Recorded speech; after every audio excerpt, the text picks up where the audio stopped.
Hello. Hello, everyone. Hello. Hello. How are you all doing today? I see an Ara was redeemed while I was on starting soon. Hello, Toski. How are you doing today? Ara. No, we are not doing savage raids today. Hello, yes, I'm back. Hi. I nearly about pissed myself today because my internet went out about 15 minutes before stream started, and I was like, you have to be kidding me. I was like, please don't do this to me. I'm begging you. But luckily, it came back. It came back. All is well.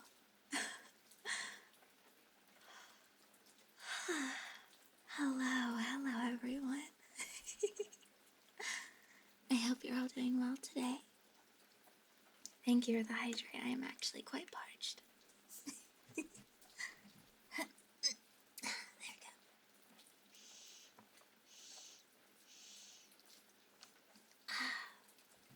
go. I'm glad you're doing better. However, I'm very sleepy today. I'm very sleepy, and my throat just made a weird noise.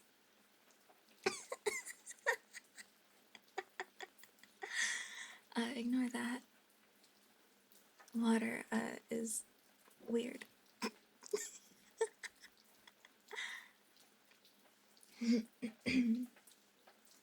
Hello, Koo. Hello. How is everyone doing today? I hope you're all doing just fine. I'm not sick. Don't worry, I'm not sick. I'm okay. I'm just tired. It seems like everyone's tired today.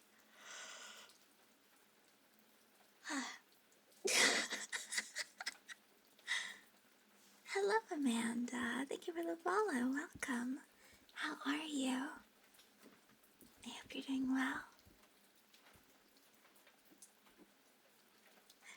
Don't talk about my gurgle. It's because of the water.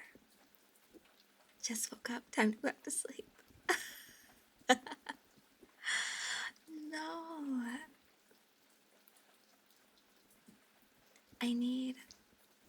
I would need to find a group to raid with. Like, that would be comfortable with me streaming it, that is. Also, I'm just really bad. I'm sorry. I'm really not good.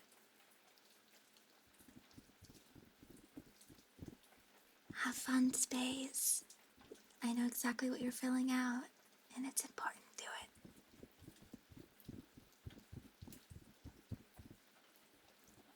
Evil? What's evil? I'm not evil. I haven't done anything.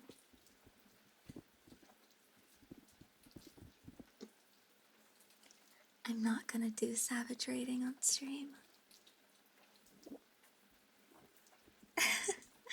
I'm not gonna do it. I'm not good. Really, please trust me. I'm bad. I'm bad.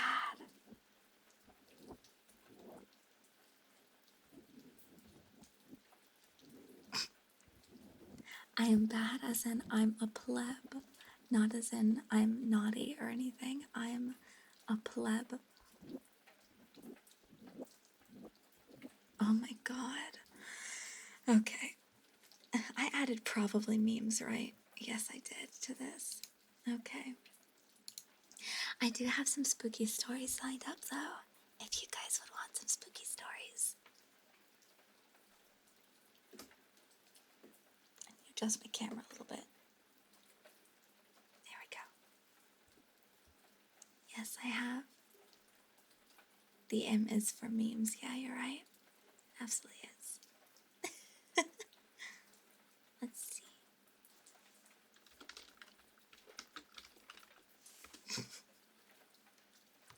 Oh my god.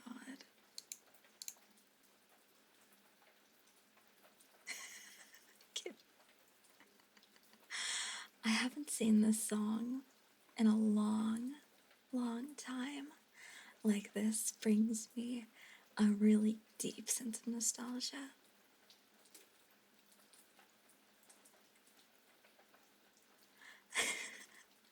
I'm going to dramatically read this. Just so you know, Moth Boy. Hello, Andrew. Hello. How are you doing today? Oh God,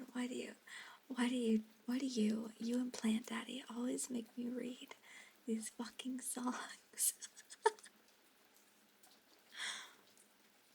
Okay. Hello, Kusoka. Thank you for the follow. Welcome. Fine. Okay. I'm reading. I will read the chorus to the Bad Touch. Fine.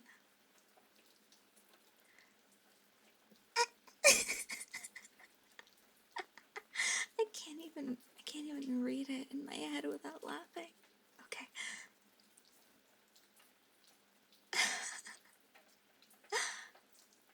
Finally an ASMR mod. Okay. I need to stop stalling. Okay.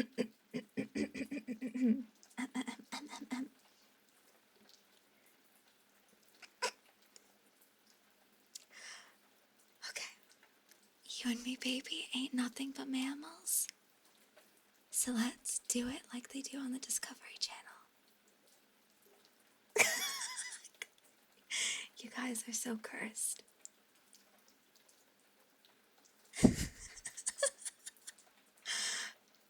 Yeah, I was a request. It was a request for me to read. You and me, baby, ain't nothing but mammals. So let's do it like they do on the Discovery Channel. Getting horny now.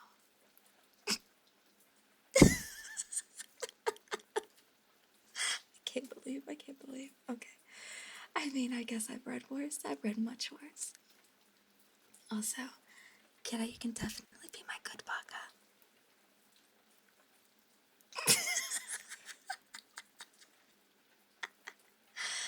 I'm so sorry. This is just what happens. That's why I add probably memes into my title, because people like to request me to read memes.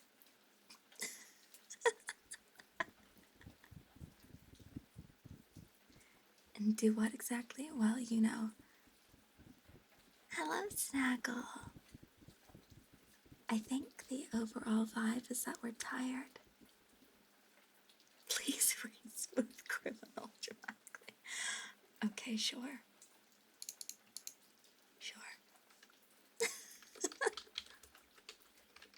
Are you saying the entire thing? Include the scats.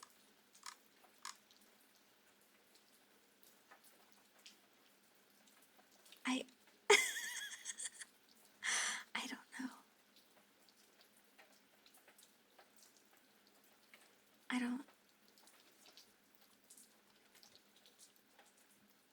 I don't know the scats off the top of my head from Smooth Criminal. I don't know the scats off the top of my head, so I.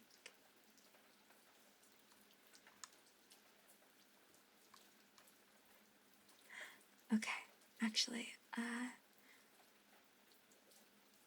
it's fine with no scats. I'm gonna do a poll right quick as well. Right quick. While I'm dramatically reading Smooth Criminal by Michael Jackson. I'm gonna do a poll. Let's see. I'm just gonna see if you guys want me to just chat. Just chat and do triggers, or if you guys want a spooky story.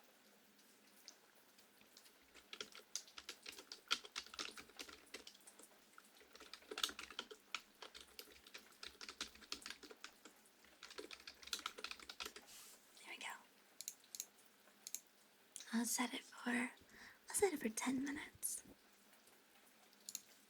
Spooky stories. There we go. Hello, Logos. Hello. Okay.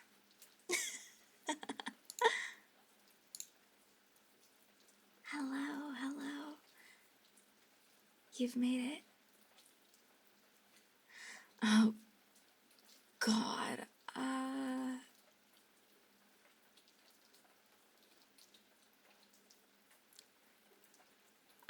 I don't sing.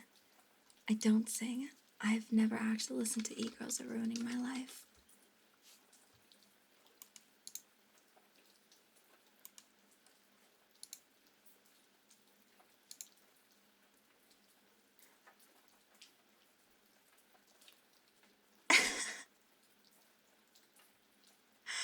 Oh, God. I don't know if I want to read that one.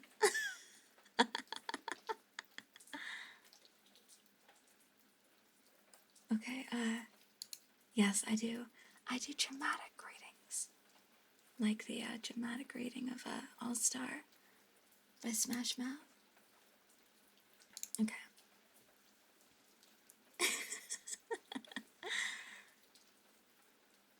As it came into the window was the sound of a crescendo.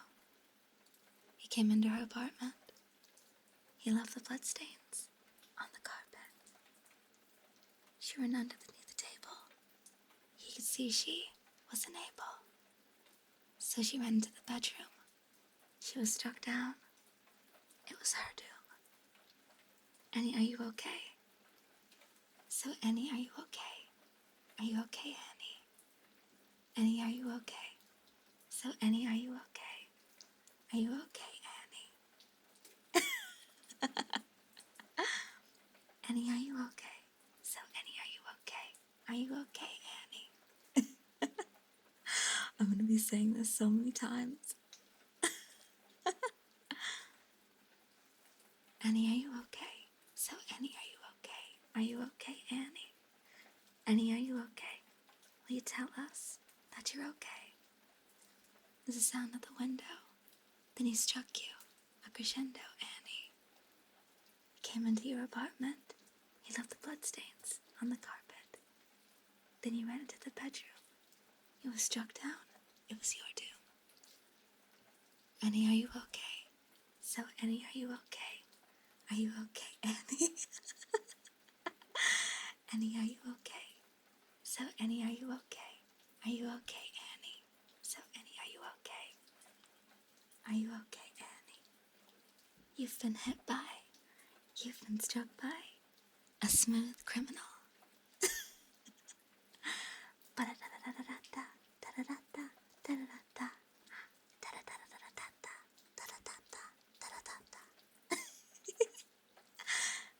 This is gonna be stuck in my head.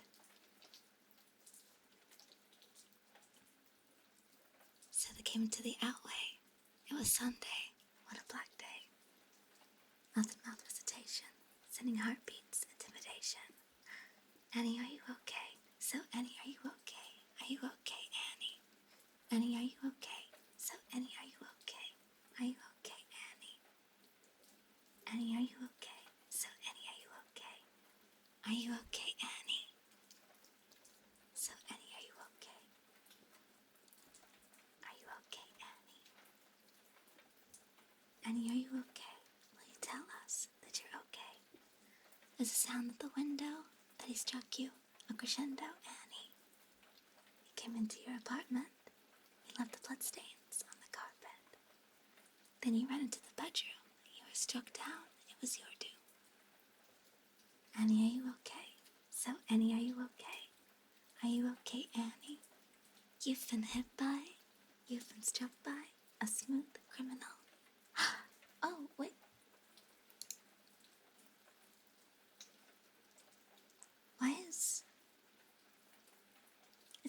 Why is the redeem not working? I have ETS React up. That's weird. I'm gonna restart ETS. See if that works. It should be working. Hmm. Well, we'll see. It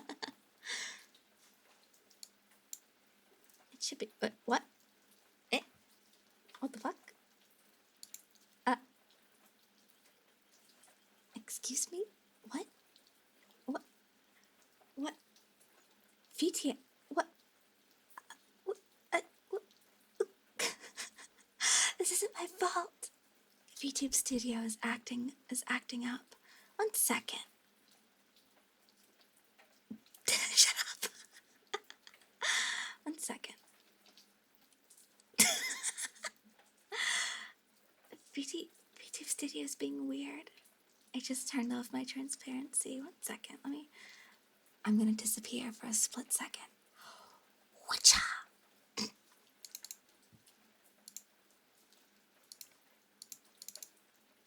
1 second. That's so weird. What are you doing?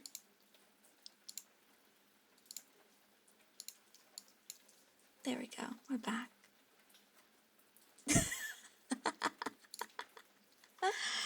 Yes, I know how to turn invisible. Wow.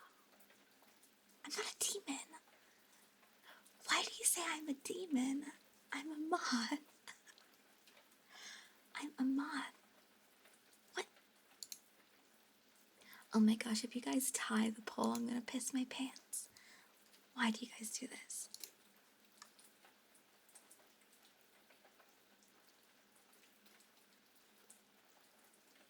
Yes, I'm back.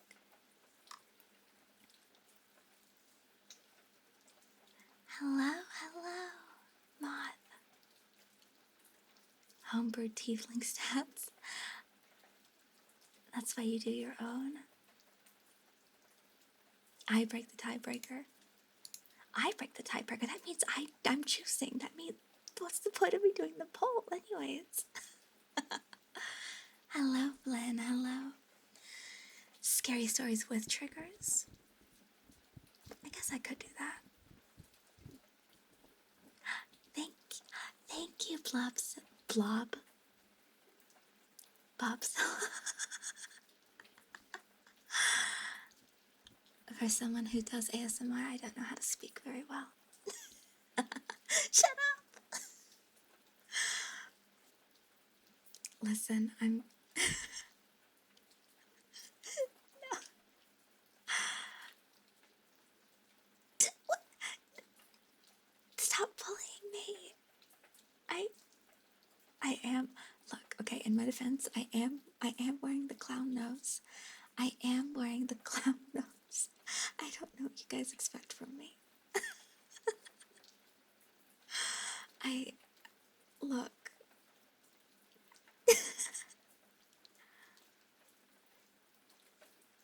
Why are the redeems not working?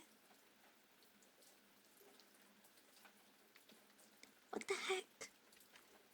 I'll just do it myself. VTube Studio seems to be throwing a bit of a little fit. I didn't call you a blob.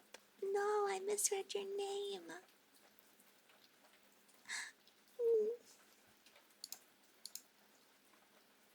Why is BTS React not working? It's driving me crazy. Hello, Twisted Anomaly. Hello, how are you doing? Thank you for the follow and welcome. I wonder if I should reset VTube Studio.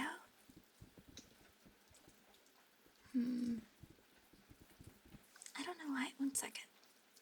Let me test and redeem. Let's see. It's not working. What the heck?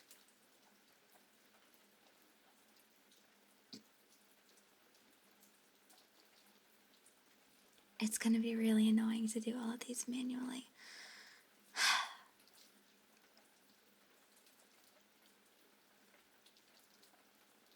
This is weird. I have no idea why it's not working. I'm gonna restart VTube Studio and see if that does anything.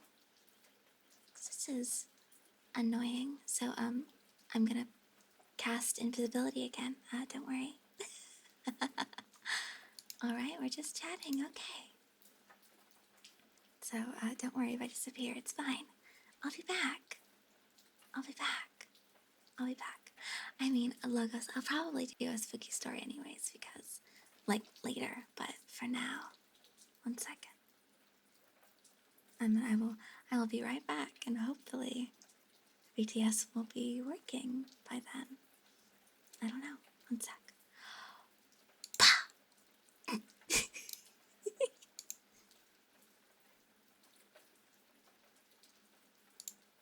I'll be right back. It's fine. I'm just invisible. You guys are acting like you've never seen someone cast invisibility before.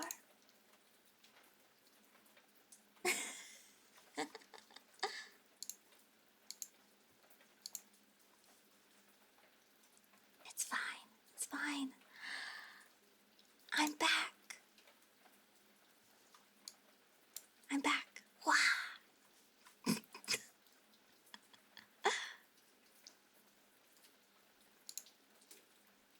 I am a master of disguise. Okay, let me test. Let me test and see if the redeems are working now. What the fuck? They're not working. What the hell?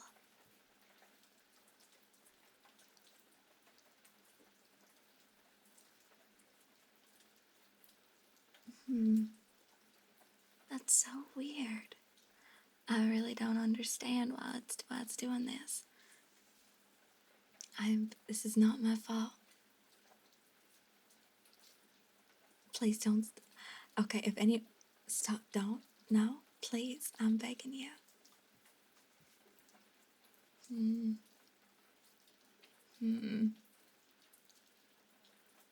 Absolutely not. I'm actually mute.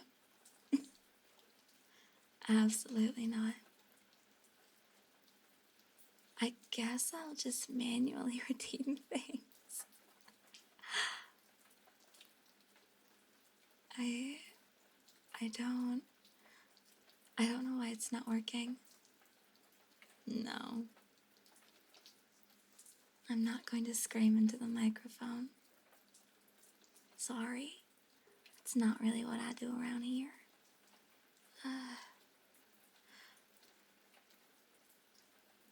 I really don't know why VTube Studio's acting up today.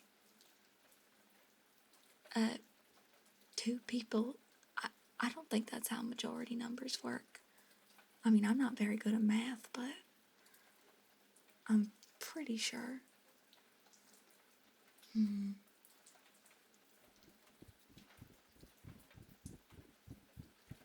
I don't really know what else to do to fix VTube Studio, so I'm sorry. I guess I'll just have to manually redeem them each time. Oh, I'll try my best to keep up with it. Don't apologize. Don't apologize, Divine. Don't apologize.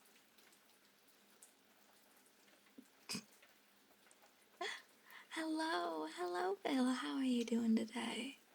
I hope you're doing well. Yeah, I just like to fidget with it.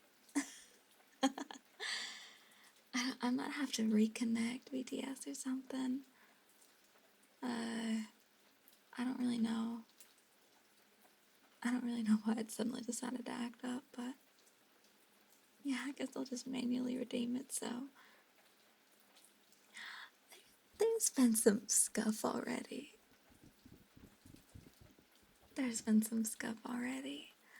So, but it's been going just fine so far.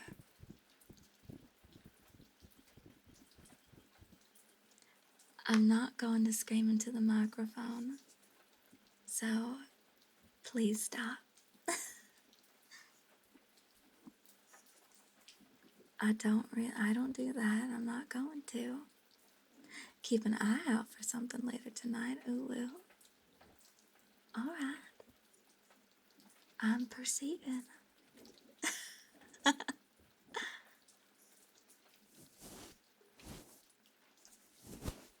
have a case of the vapors.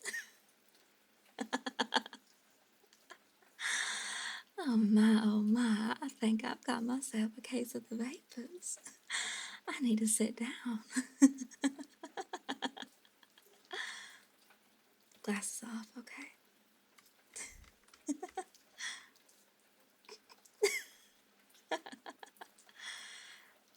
Thank you kindly. I really appreciate it.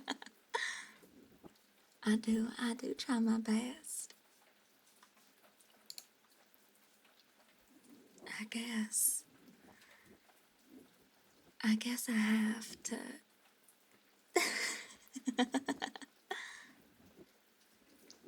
I guess I just have to try my best to keep up on the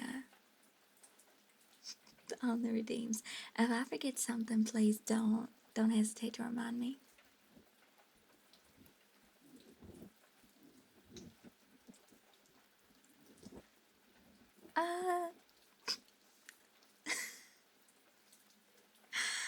Uh, however much, I'd be fine. I'd be fine to say that.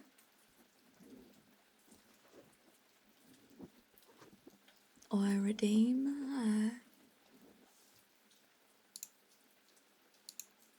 Put up a small disclaimer. For my things not being automatic.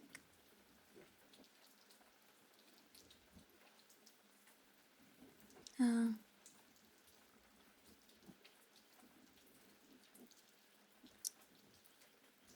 yeah, there's a 750-point redeem. There sure is. Head pats. Is this one? Is it? Wait, which one? What's my hockey for head pats? I don't remember anymore. Which one is it? Fuck. There you go, I figured it out. I figured it out, everyone, don't worry. I remember. Pikachu. I might have to just, okay.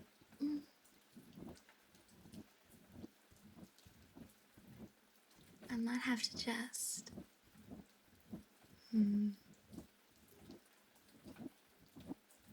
I might have to reconnect the API to work again, which is incredibly annoying. Alright. That I'm okay with saying.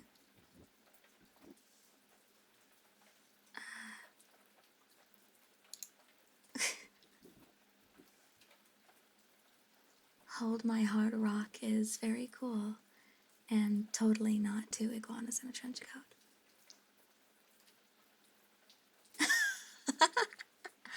I'm glad you think so, the Canadianist.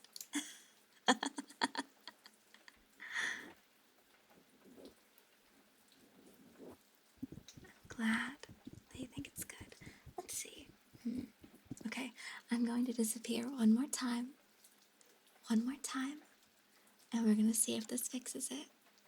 Because it's going to be really distracting to try and remember all of the hotkeys for my redeems. So 1 second. 1 second.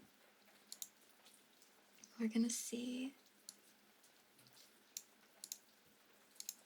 Let's remove it and add it back again.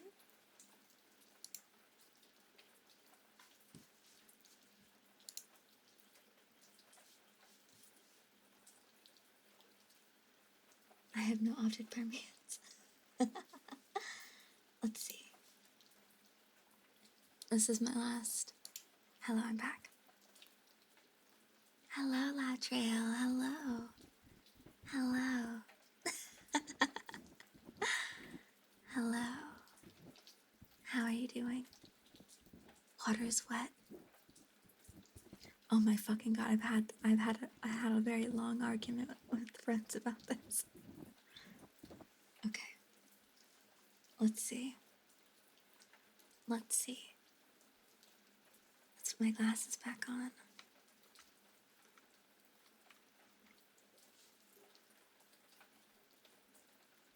Water is wet.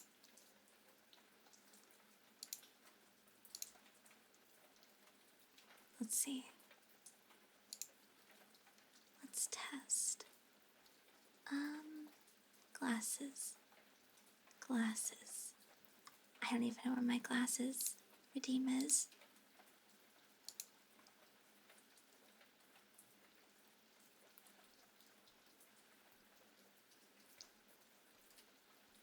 It's not working.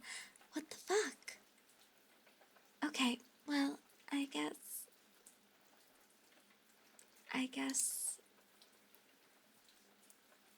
we should out of luck. I'm sorry. I have no idea. Because it's on a cooldown. Was there hydrate actually just redeemed? There was, okay.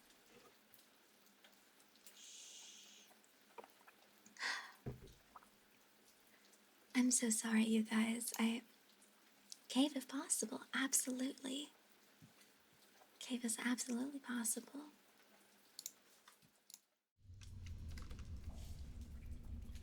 Spooky, spooky, spooky time.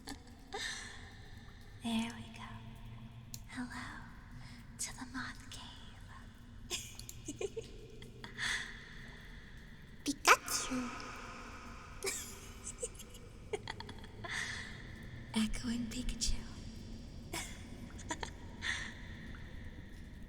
We're in the cave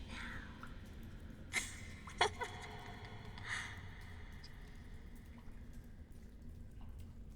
Cave sounds from Minecraft using my voice.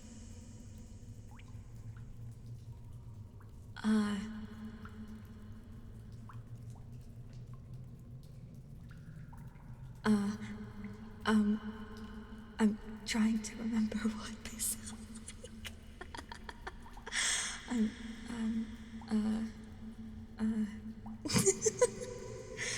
I don't remember what they sound like.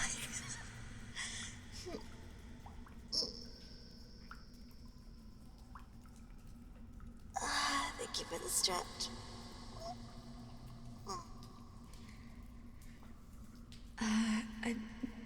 I'm trying to think. It's been a minute since I've played Minecraft.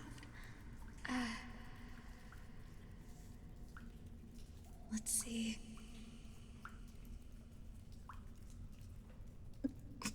I can make mob noises.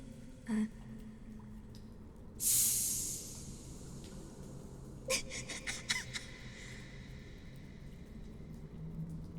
can make villager noises. Ha.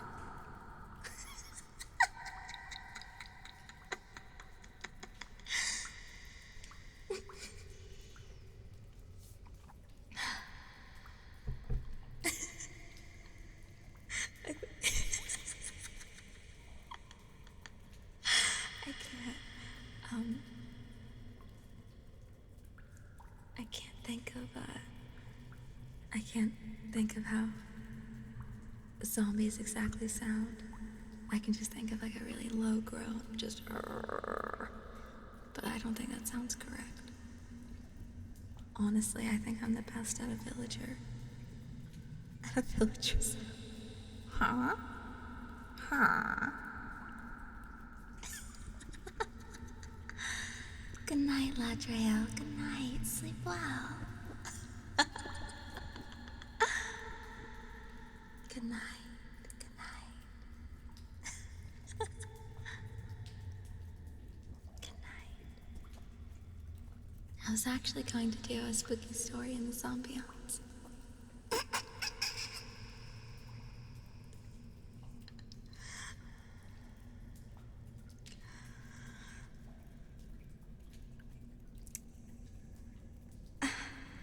Do you mean, okay, clarification, do you mean like intermittent villager noises or nothing but villager noises for the next 2 minutes?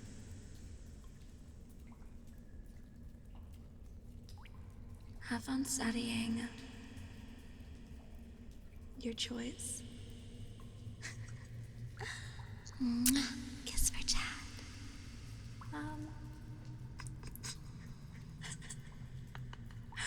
I don't think I have the willpower to do nothing but villager sounds, so I'll do intermittent villager sounds. Huh. Huh. Huh?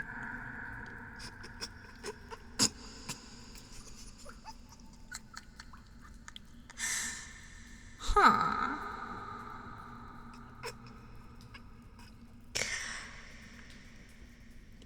You come to a village in Minecraft. Yeah, exactly. Huh? Huh? Huh? Huh? Huh? Huh?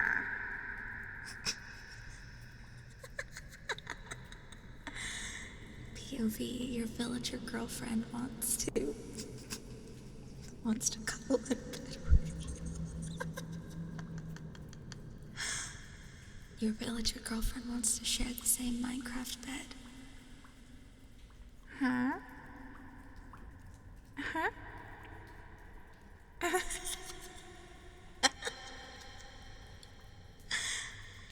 Huh? Huh?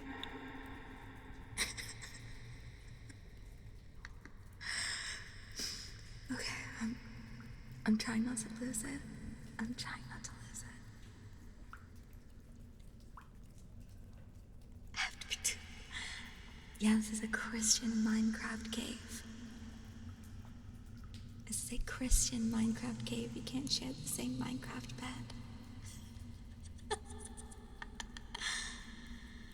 Huh? Huh? Huh?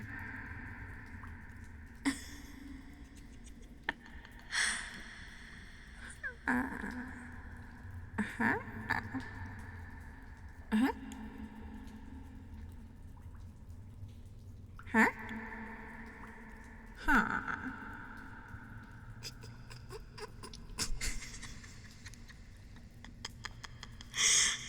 Oh, God. This ambiance in Minecraft. Okay. Okay, I think that might be 2 minutes. I don't know who you are. I don't know what you want. If you're looking for ransom, I can tell you I don't have money. But what I do have are a very particular set of skills. Skills I have acquired over a very long career. Skills that make me a nightmare for people like you. If you let my chat go now, that'll be the end of it. I will not look for you. I will not pursue you. But if you don't, I will look for you. I will find you. And I will bonk you.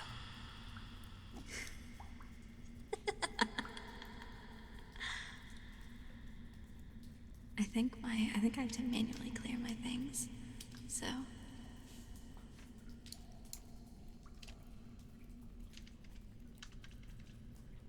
why is I can't even.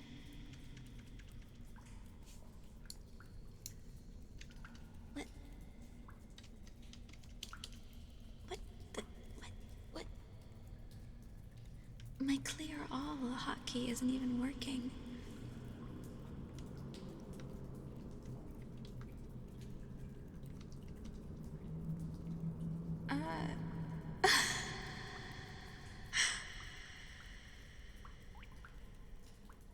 I don't remember what my hotkey is to remove the clown nose. Is it this? There we go, I figured it out. Oh, wait, it's working. Oh. Oh, it doesn't work for objects. Oh, okay, it only clear. I see. That makes more sense. That makes a lot more sense. That makes much more sense. VTube Studio is being such a pain in the ass today. I guess I might as well just close VTS React. It's not working anyways. Maybe I need to reconnect it to Twitch.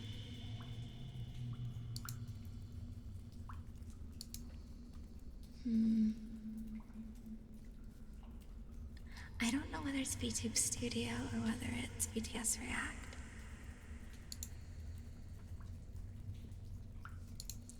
Who knows which one it is? Let's see. I don't know. Let's see. This is a huge pain in the ass.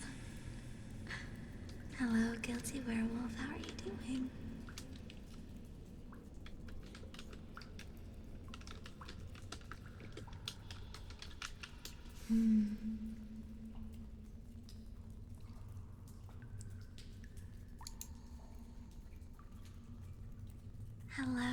Hello, Teddy Grams. How are you doing?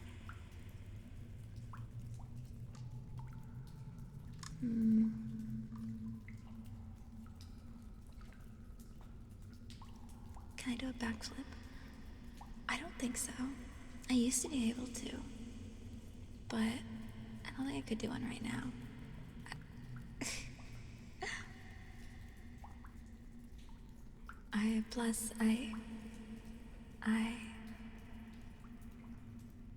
Hello, Zebra. I'm doing just fine. How about you? I used to be able to do, I used to be able to do a back handspring, not a backflip. I'm kind of afraid of falling, so like jumping, being in air, it's not really a thing I like to do. Not having something on the ground. Say something funny to Echo. Titties.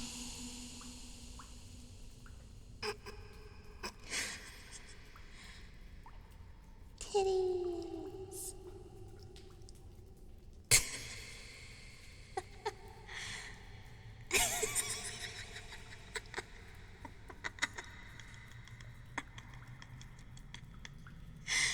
He asked me something funny.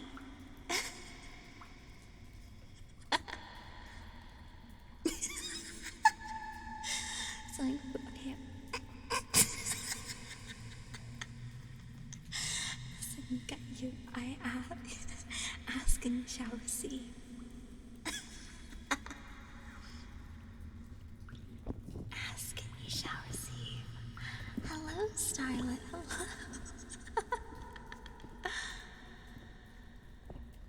Listen, if you didn't want me to say something like titties, I don't know what you want from me. Give the people what they want.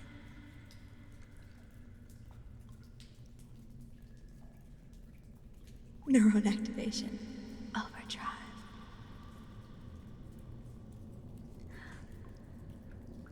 Boobas. Boobas.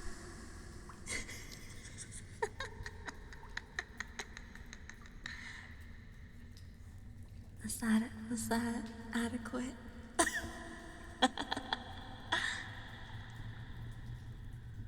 Booba copy pasta. I don't know what the booba copy pasta is.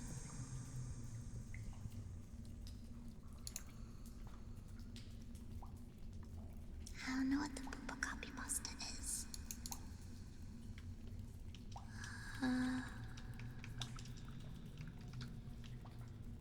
Let's see.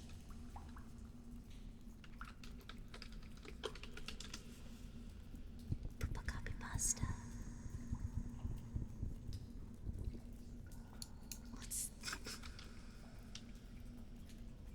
Oh my god. Okay. Yeah, sure. Okay. Alright. Well, yes, I do fancy myself an appreciator, a connoisseur, if you will, of the finest part of the weaker sex. Oh my god. What the fuck? Okay. So much. Okay.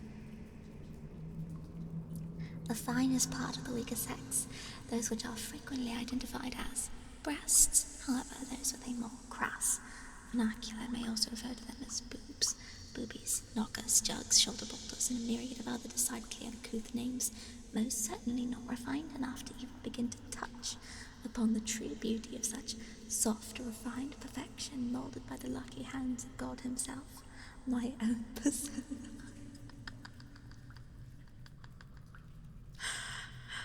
My own personal experience with these absolute sculptured artworks is fairly limited for reasons I can't comprehend, but can comprehend, but will refrain from explaining. However, I am currently accepting applications from those who wish to privately showcase their true beauty to me, perhaps.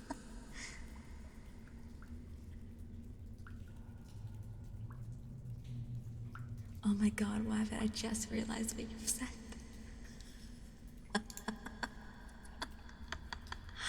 Okay. What was that? Board slide. Yeah. Ow, help me, Austin. Are you alright? I don't know what happened. It was this damn ass rock. Ow, my ass. My left butt cheek is silly. Your left ass cheek. I didn't want to fall. I can't break any bones. Goody, that's a good bail on film though. But you wanna know what happened? It's this damn ass rock. Don't you just hate when that happens? You get thrown off your board and here's the damn ass fucking gay ass damn ass rock. You wanna keep it and pee on it? No, I wanna live.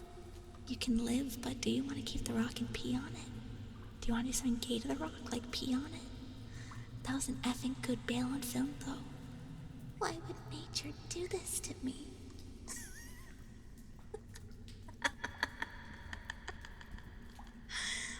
It was this dumbass gay ass rock. AJ. But, well, yeah, there's a...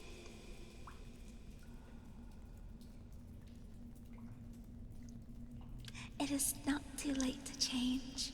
It's not too late to change and have not oily hair. Don't wash your hair every day, everyone.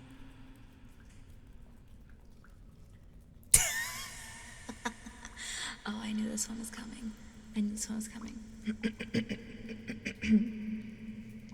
Okay, wait, I think I need to zoom in. I need to zoom in for this. Oh my god, oh my god. Okay, I'm gonna read this 2 times. I'm gonna read this 2 times. I'm gonna read this 2 times in 2 different voices. Okay? Because it was both redeemed. So I'm gonna read it 2 times. There is no cooldown on read this.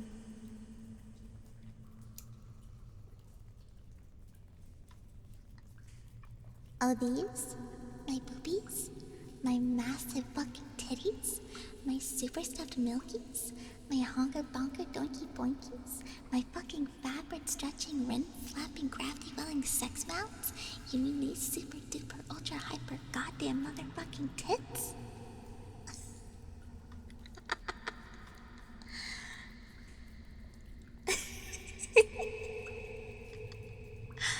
Okay, and the next one. And the next one. The next one. Also, hello, Thymesia. I'm so sorry. People are in full shitpost mode right now, so I'm doing shitposts. Okay, in the deepest voice I can. Let's try. Wait, I didn't mean to zoom in. Okay, we're zooming in anyways. Oh, these, my boobies, my massive fucking titties, my super stuffed milkies, my honker donker, doinky boinkies, my fucking fabric stretching, wind flapping, gravity welling sex mounts. You mean these super ultra hyper goddamn motherfucking tits? Okay. There you go. There you go. That's it. That's it. That's it. I can't believe that happened. I had to do 2 of those at the same time.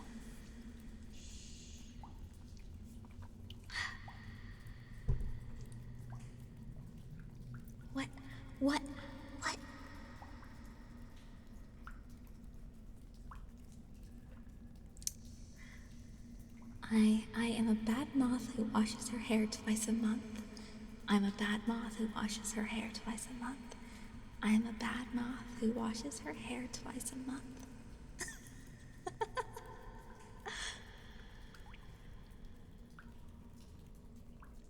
Coochie coochie coo means that I love you. The refrigerator werewolf poem. Okay. Listen, like, I mean, look, okay, look, if you had hair this fucking long, how often would you wash it? Like, I wash it more than twice a month, but look at the, do you know how fucking long this takes to dry? Do you know how long this takes to dry? A long time. A really, really long time. It takes forever, okay? It takes a really long time. It's a long time. Oh wait, I could have my wings out. There we go.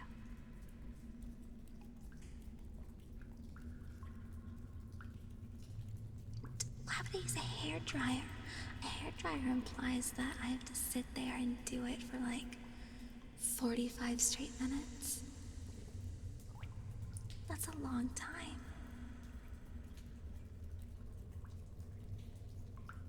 But, okay, wait, something was, okay, right. Refrigerator werewolf.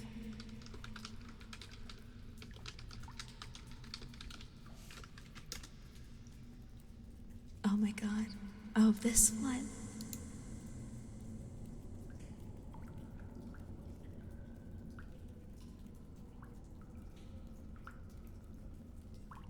Hey. Yeah, exactly. Although there are hair dryers that don't have heat or have like heatless settings.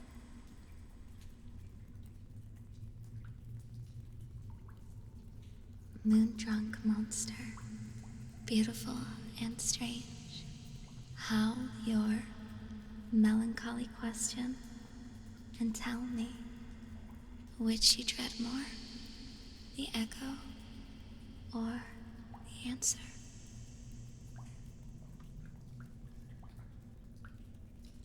That's actually really nice.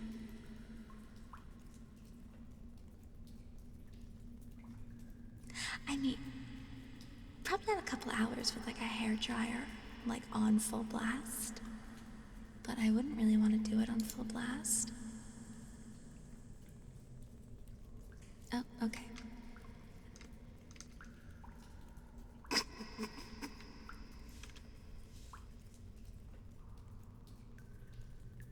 No, I don't clean myself in dirt. I wash my hair. Just not every time. Just not every time I shower. Just not every time I shower. What do you guys want from me? I'm not a chinchilla.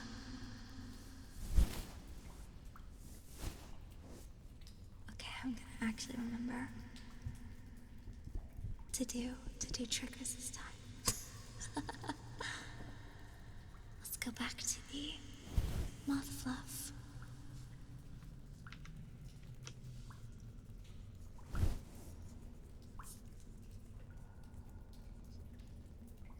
Why are you guys bullying me? I have done nothing. I have done nothing to deserve this. My hair is beautiful.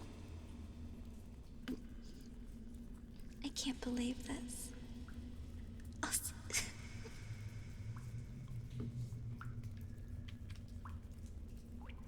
I hate it here. I hate it here. This is why I hide in this cave. Because people make fun of me. Because I get bullied. That's why I'm here in the cave.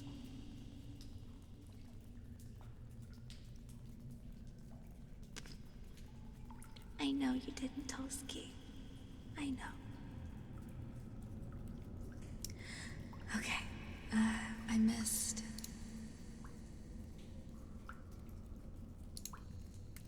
single split end. My ends are full.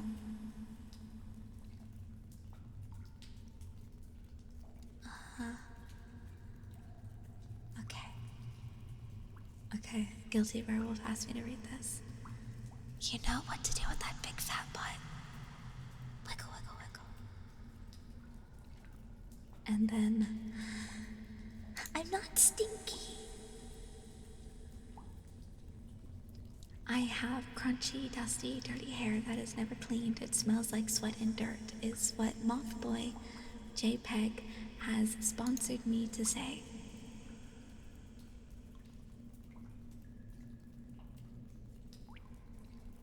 I hate it here. I hate this. I hate this cave. Why am I here?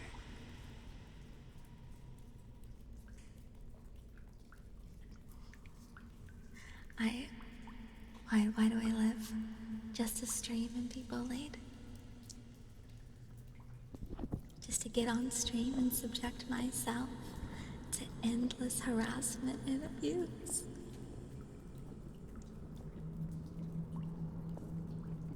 You're just spending money to bully me and I don't appreciate it.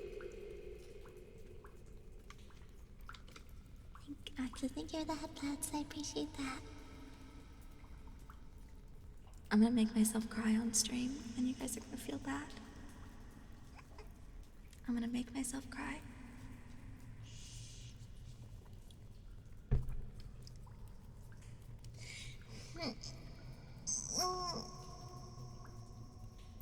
Thank you for the stretch of my weary bones.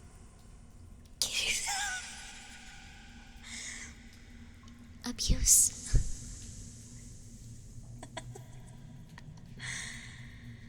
Abuse.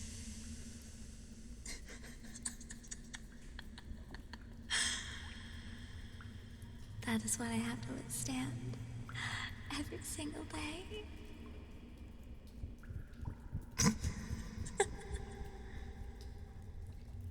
Oh, thank you. Oh, I won't cry. It's okay. It's okay. I'll be strong. I'll be strong. Thank you. Laugh of my ineptitude. Thank you. I appreciate it. You are very sweet. You are very sweet.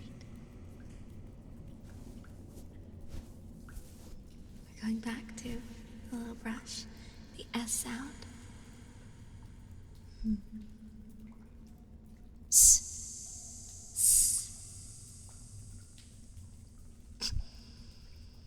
Ara ara cabanara.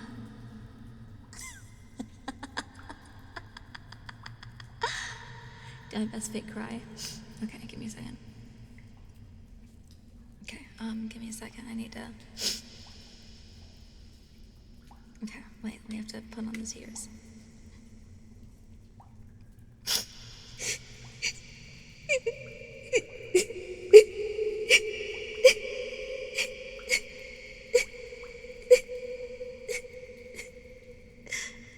How's that?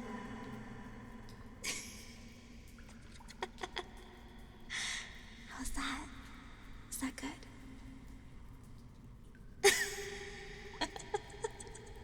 I'm so sorry.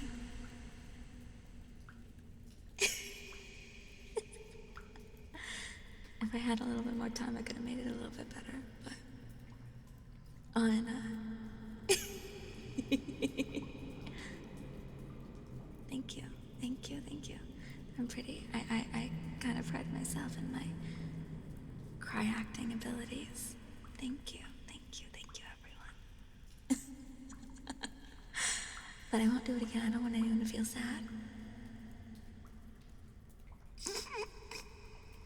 Consider it done.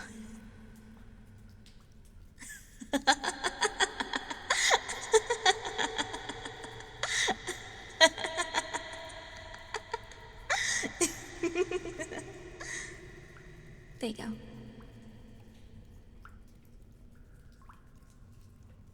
Maybe you don't need to trust anything at all.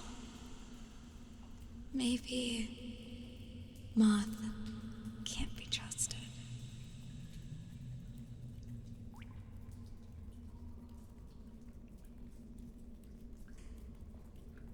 Aw, cute.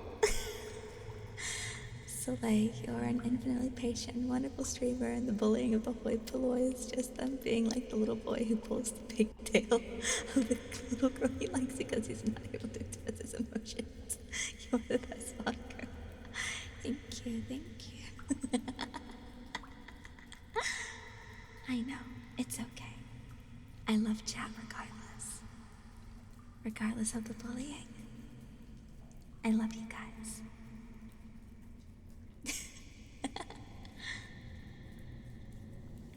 When was the clown? Clown Monsters I named 7 minutes ago.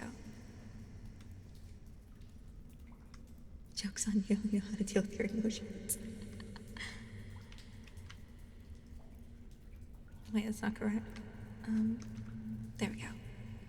Push them way down deep, lock them in a box, put them in your own moth cave, and never let them see the light of day.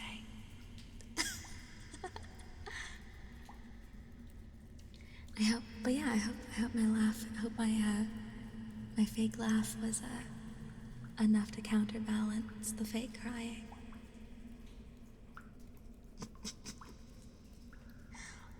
Honestly, at this point, it might be. Yeah.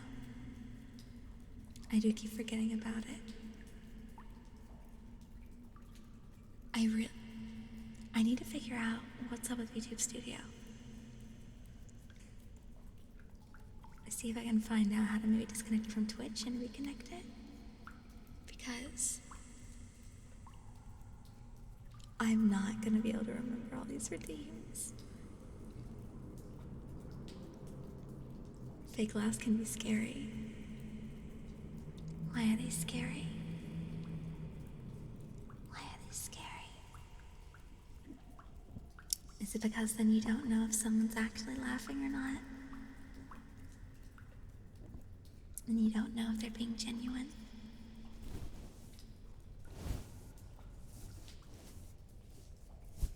Don't worry, guys. Pretty much all of my laughs are real, unless they're awkward. Unless they're an awkward laugh, but it's pretty obvious what an awkward laugh is. Is that traffic in the cave? I don't know. It might be. Maybe there's a road above the cave.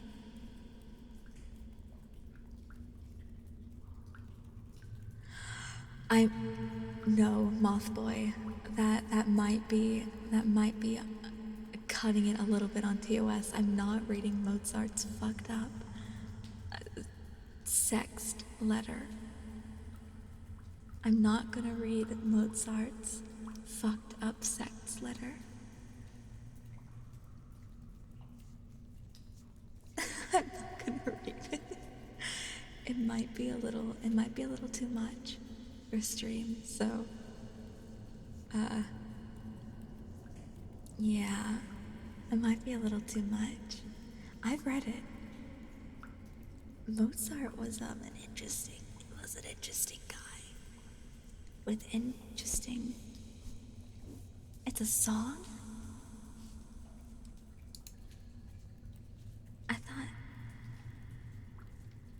thought it was a letter.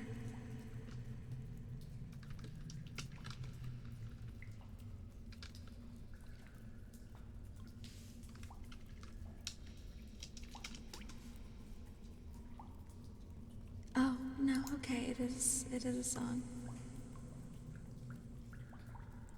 Okay, who am I thinking of? Whose fucked up sex letter am I thinking of then?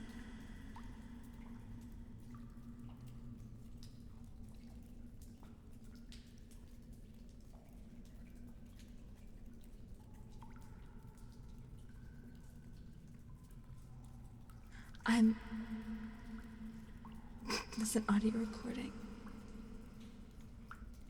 I'm trying to think.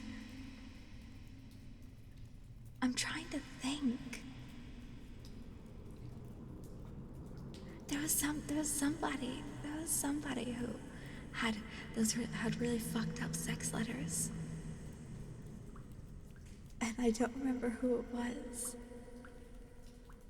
Like, who would, like, write.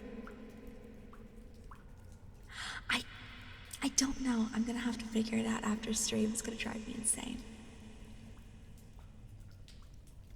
It wasn't James Joyce. I don't think it was F. Scott Fitzgerald either. I'll figure it out. Ignore me. Ignore me. Ignore me. My search history is perfectly clean.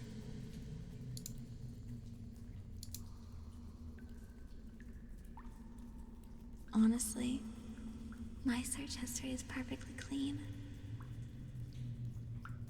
Was the letter? It might have been.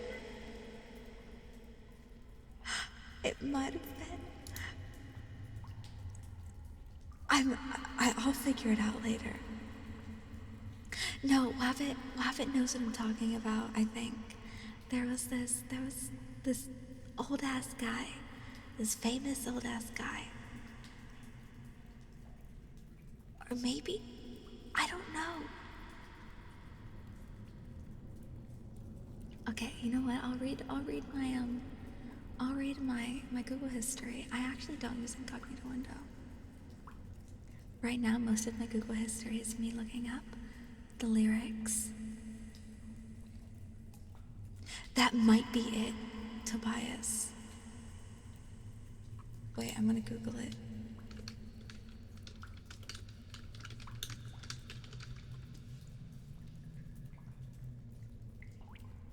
I think that's it. That is it, Tobias.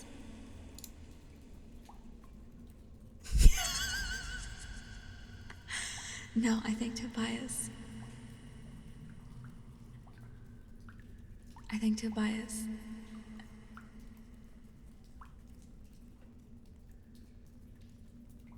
Yes, yes, Tobias. Tobias is right. It was Mozart. That was it. ASMR's getting weirder and weirder every day. Listen, I asked you guys if you wanted a scary story, and you guys were like, no, let's chat. And then you guys, Microsoft Edge search history, I don't use Microsoft Edge. I mean, I'll open it and see if there is anything, but I'll look.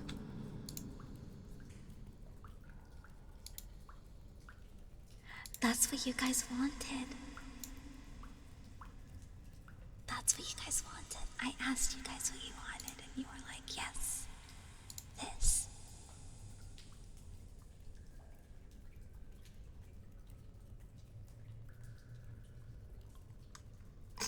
Okay, you know what? I could read my entire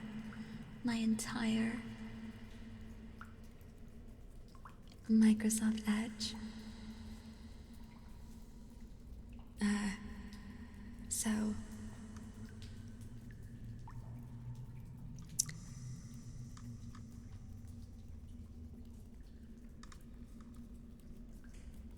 So first it was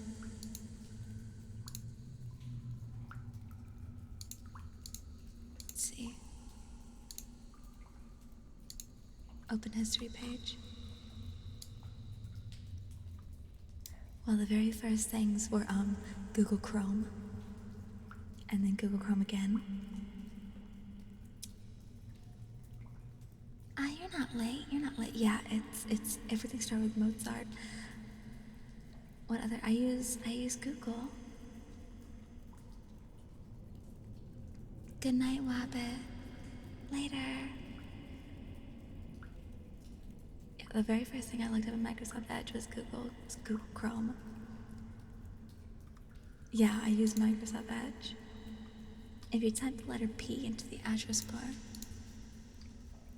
on Pinterest. Pinterest.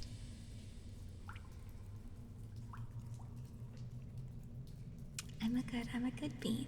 It's Pinterest. Pinterest. then Patreon, then Pexels, and then World Time Converter, because there's a P in type X. XIV analysis, which is a Final Fantasy XIV thing.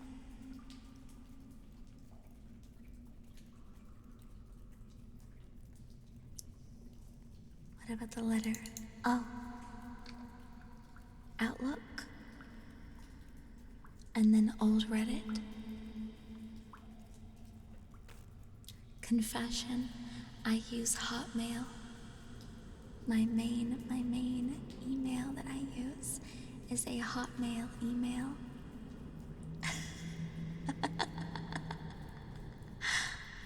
So, yeah. Outlook is the person that comes up, and then old Reddit because I use old Reddit. I use Outlook, yeah. I know it's awful, don't judge me, but it's too late. It's too late. All of my things are connected to that Hotmail account. So it's too late. I can't change it.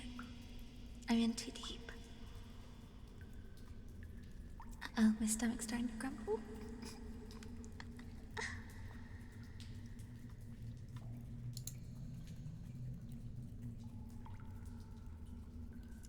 Oh, for fuck's sake.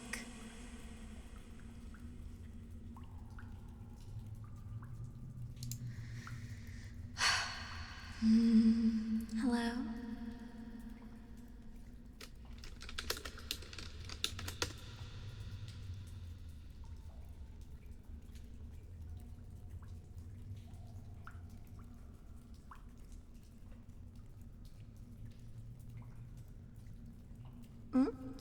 Oh, are we back? Are we back? I think we might be back. Hello, Vento. How are you? I'm sorry, you came in at a terrible time. Accidentally leaks my email. That would be bad, wouldn't it? I've got a lot of different emails, yeah. My internet did noticeably shut itself a little bit. I tried to open Outlook and it was like, fuck you. Please summarize the stream thus far. Scuff.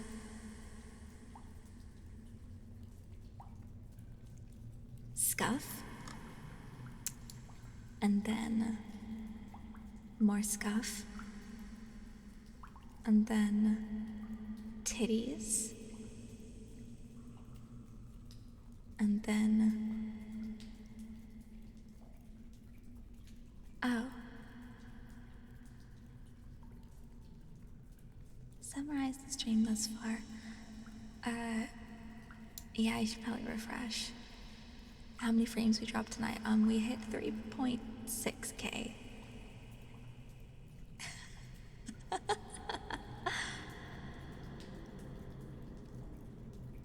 The events of the stream, I said the word titties, and everyone went insane and wanted me to keep saying anything having to do with titties over and over again.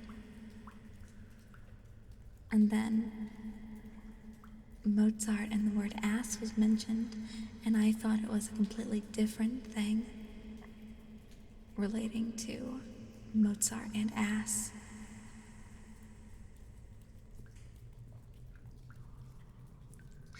Uh-oh. Uh-oh.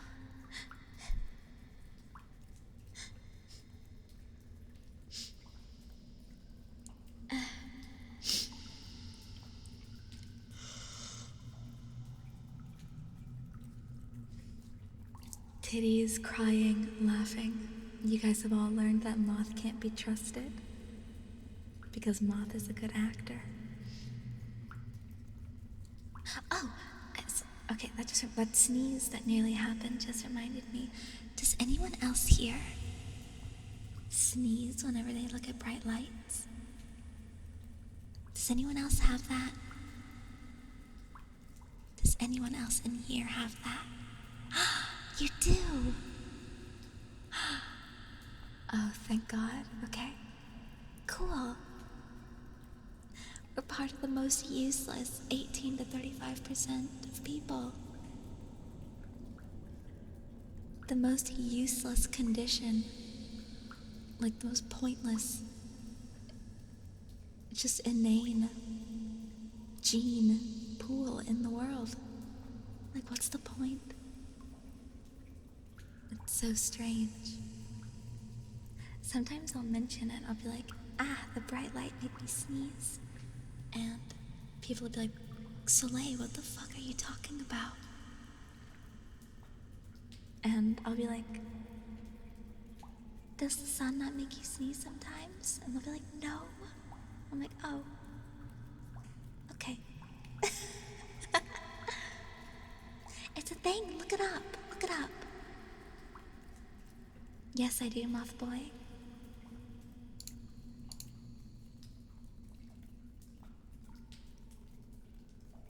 I do, yeah, I do. Look it up, it's called the photic sneeze reflex.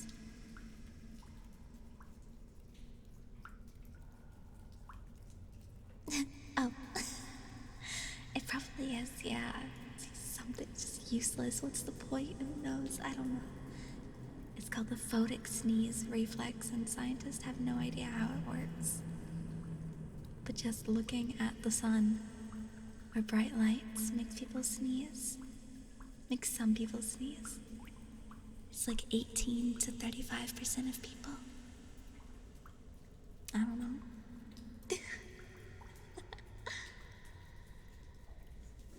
I don't know.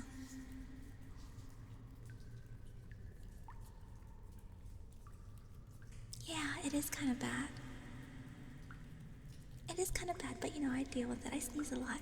Thank you so much, Archmage Jage. Thank you so much for the Prime sub.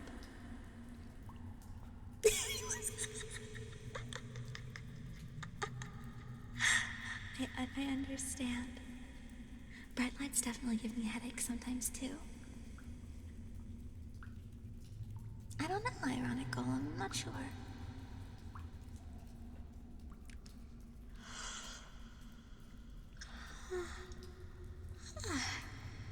Like sometimes, like it's like a really bright light, it's usually the sun. It just makes me sneeze. I don't know. It's weird. It's very weird. Hello, Kai. Hello, how are you doing? How are you doing?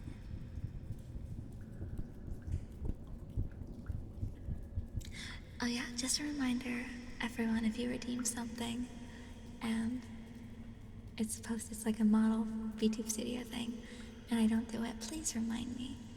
I might have missed it, and I have to do it manually, and it's a pain in the butt. I'm sorry. I'm doing good, although the stream has been super scuff. VTS React has decided that I can go fuck myself, I suppose. So, I have to do all my redeems manually.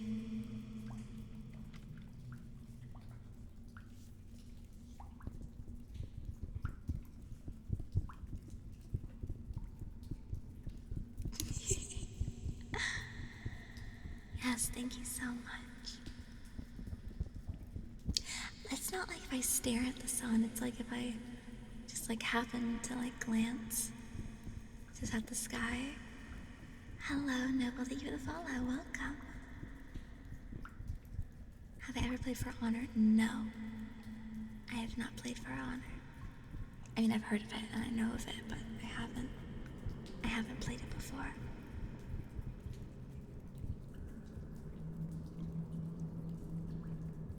Would you guys want a story? Oh, thank you, Archmage, thank you. You wouldn't recommend it.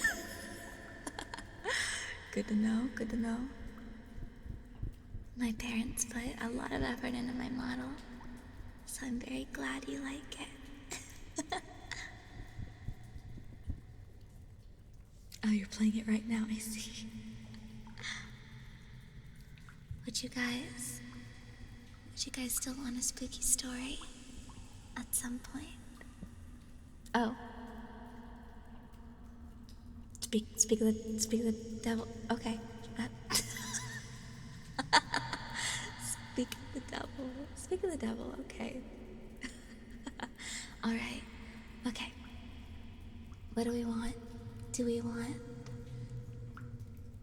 I'm doing just great. Skippy doop. Skippy doop. Skippy doop. Bop, dip, bop. I'm doing just fine. But what are we thinking? Dagon by H.P. Lovecraft, or The Pit and the Pendulum by Edgar Allan Poe?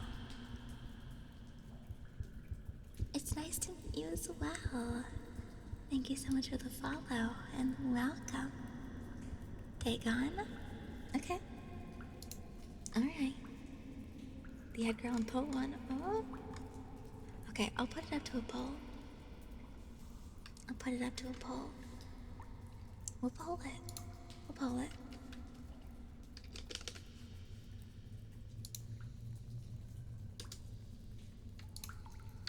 Which spooky story? Question mark. Dagon by Lovecraft. Pit and Pendulum by Poe. Let's do 5 minutes for this one. Don't need to do 10 minutes.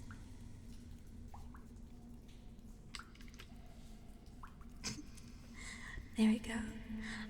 Again, I'm so sorry that I have to manually do the redeems. I really don't know. I really don't know why it's acting like that. It's just not working. It's very weird. I do love me some good Lovecraftian horror.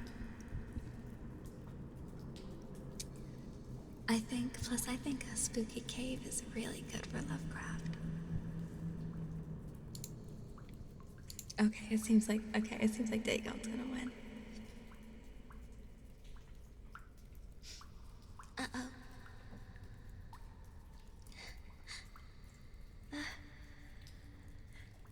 Oh gosh. Why do I keep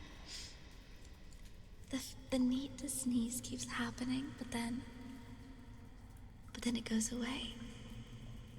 A cozy cabin? Oh, that would be nice. Like a fireplace and maybe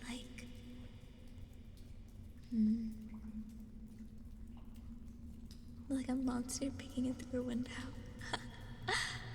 Oh man, I should find a background artist who can get some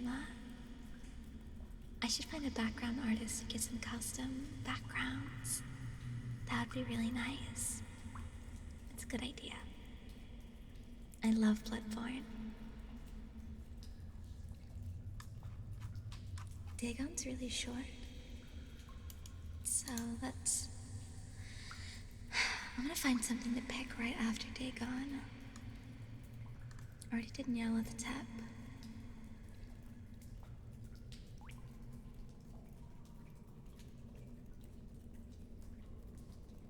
Let's see. Yeah, some custom backgrounds for ambiances. I think that'd be really fun.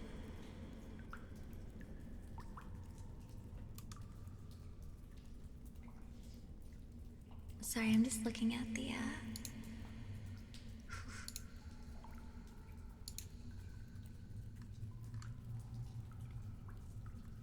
I'm trying to find.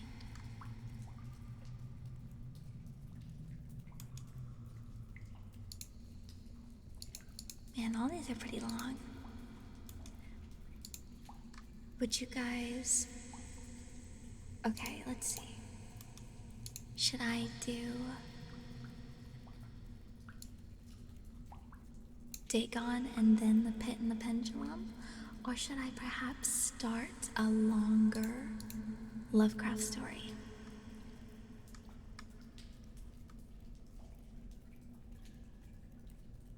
I won't be able to finish it, of course, because it'll take a while, but I could start it. What do you guys think?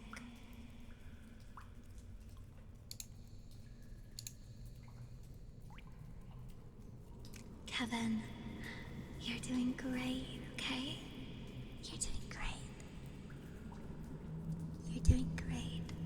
And I'm very proud of you, okay? Everything's going to be perfectly alright. I promise. Just keep on doing your best. And everything's going to be okay. It's all going to fall into place. I assure you. It's going to be okay. It's going to be all okay. Most of the other Lovecraft stories are very long, like probably take 2+ hours to read, so.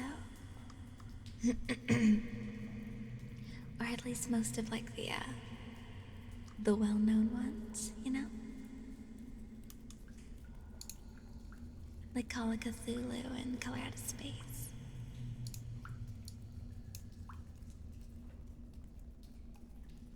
Let's see. I'll wait until another stream to maybe start a long one, so I'll do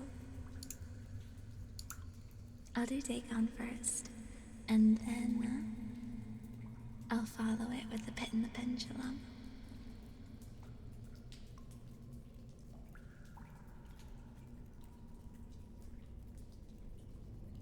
I have not read The Beast in the Cave yet, no.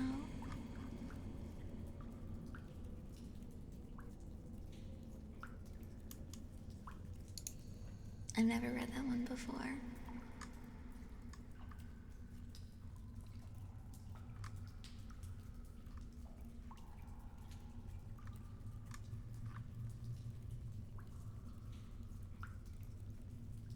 I'm doing just fine, The Godfather. But I think I'll start with Dagon, and then I'll do the Pit and the Pendulum. I think I'll do that for spooky stories.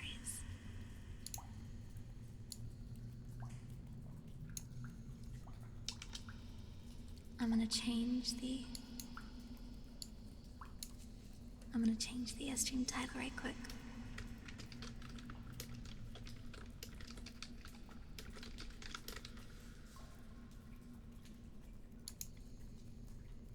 Okay. Alright, you know, wait, my book. I forgot.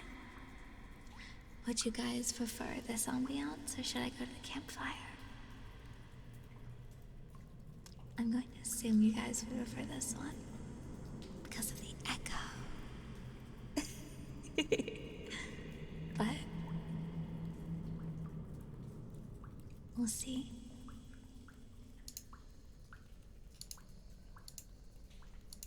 Let's grab my book, but make it a little bit smaller. Alright, I'll pull it again. Let's see. I'll make a quick pull.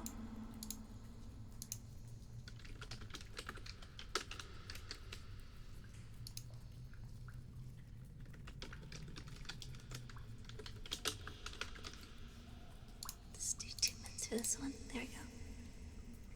The echo is pretty good. I'll pull it before you sit down and get all comfy.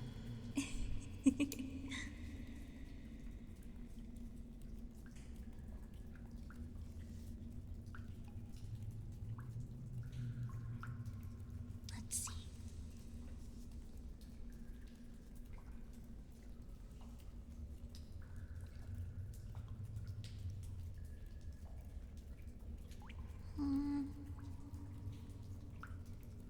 Okay. I've got the stories. I've got Dagon here. Maybe I should actually, you know what, I should do that. I'll actually do that. that's a good idea, Logos. I'll do it. I'll record it. I will record it separately, yes. Actually, let me double check my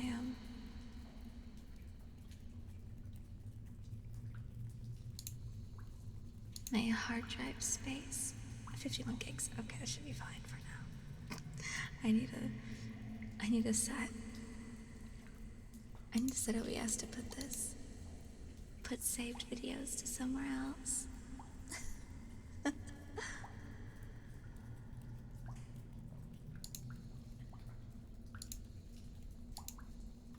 I guess I'll do that later.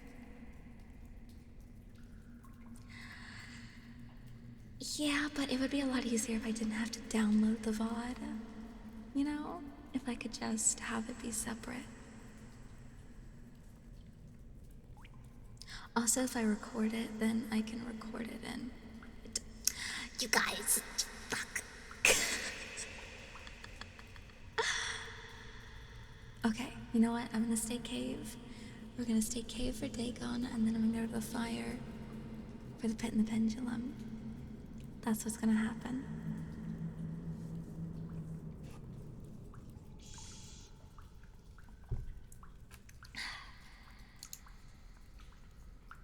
Okay, that's what's gonna happen. Kiss for chat.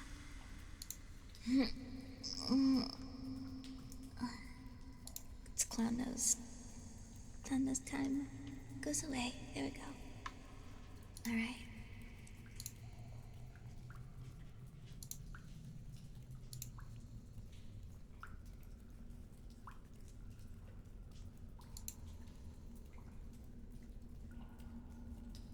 Bitch. Start getting used to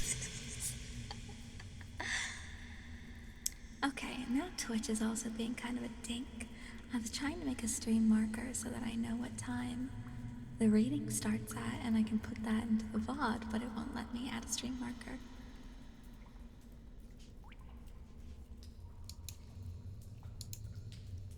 I don't know, I haven't tried it before.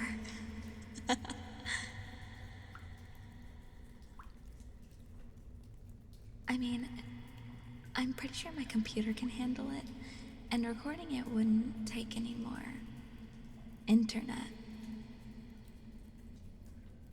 So,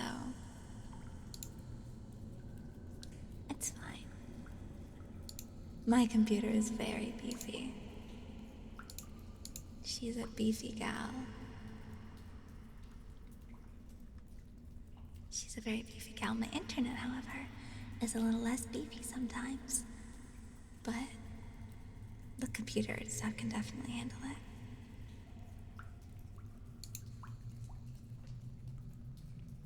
We'll see how it goes. It would be a lot easier if I just, just started. Okay. Alright.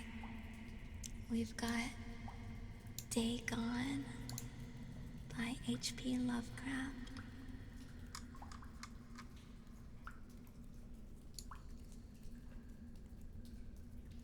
By H.P. Lovecraft. I won't be paying that much attention to the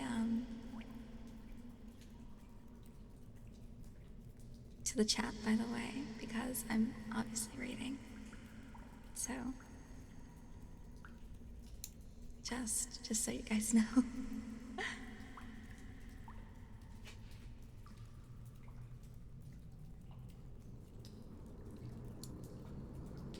Okay.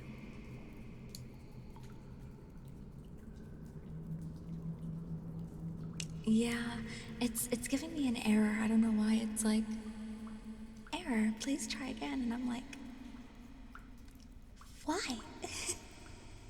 But oh well. Oh well. Okay.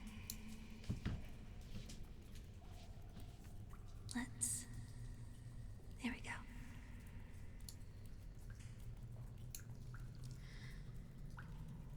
Dagon by H.P. Lovecraft. I am writing this under an appreciable mental strain, since by tonight I shall be no more. Penniless and at the end of my supply of the drug which alone makes life endurable, I can bear the torture no longer, and shall cast myself from this garret window into the squalid street below. Do not think from my slavery of morphine that I am a weakling or a degenerate. When you have read these hastily scrawled pages, you may guess, though never fully realize, why it is that I must have a forgetfulness or death. It was in one of the most open and least frequented parts of the broad Pacific that the packet of which I was supercargo fell victim to the German sea raider. Sorry. No, Haldy, that's not weird at all. Please, feel free. I'm not exactly a video editing virtuoso. So, please, by all means, please go ahead. Okay. It was in one of the most open and least frequented parts of the broad Pacific that the packet of which I was supercargo fell victim to the German sea raider. The Great War was then at its very beginning, and the ocean forces of the Hun had not completely sunk to their later degradation, so that our vessel was made a legitimate prize, whilst we of her crew were treated with all the fairness and consideration due us as naval prisoners. So liberal indeed was the discipline of our captors, that 5 days after we were taken I managed to escape alone in a small boat with water and provisions for a good length of time. When I finally found myself adrift and free, I had but little idea of my surroundings. Never a competent navigator, I could only guess vaguely by the sun and stars that I was somewhat south of the equator. Of the longitude I knew nothing, and no island or coastline was in sight.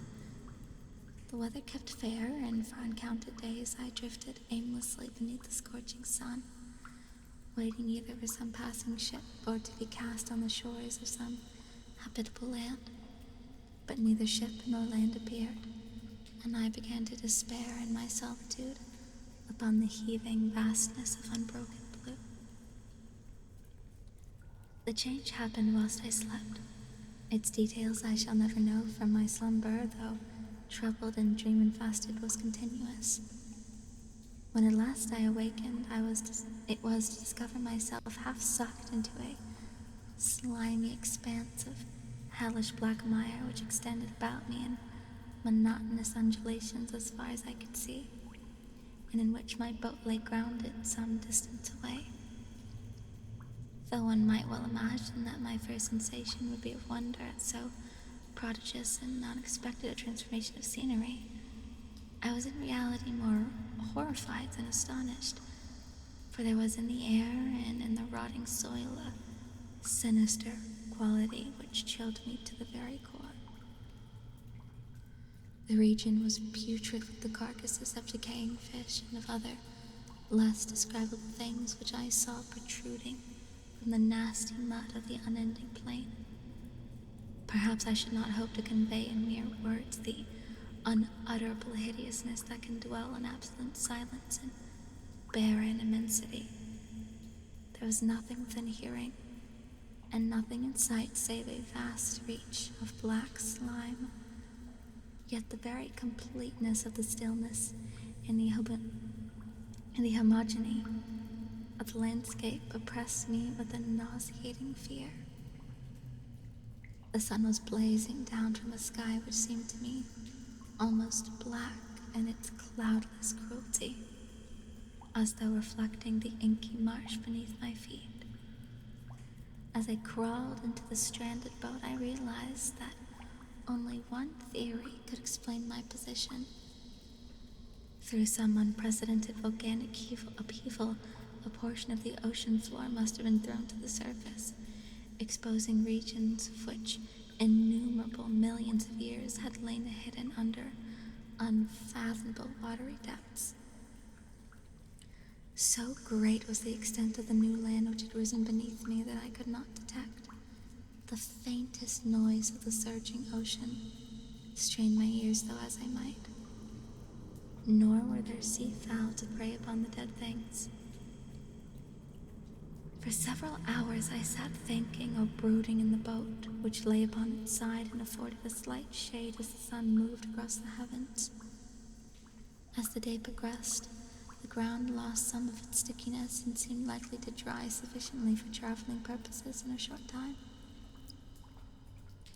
That night I slept but little, and the next day I made for myself a pack containing food and water, preparatory to an overland journey in search of the vanished sea and possible rescue. On the third morning I found soil dry enough to walk upon with ease. The odor of the fish was maddening, but I was too much concerned with graver things to mind so slight an evil, and set out boldly for an unknown goal. All day I forged steadily westward, guided by a faraway hummock which rose higher than any other elevation in the rolling desert. That night I encamped, and on the following day still traveled towards the hummock, though that object seemed scarcely nearer than when I had first espied it. By the fourth evening I attained the base of the mound, which turned out to be much higher than it had appeared from a distance, an intervening valley setting it out in a sharper relief from the general surface.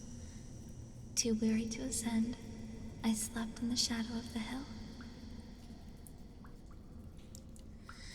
I know not why my dreams were so wild that night, but ere the waning and fantastically gibbous moon had risen far above the eastern plain, I was awake in a cold perspiration, determined to sleep no more.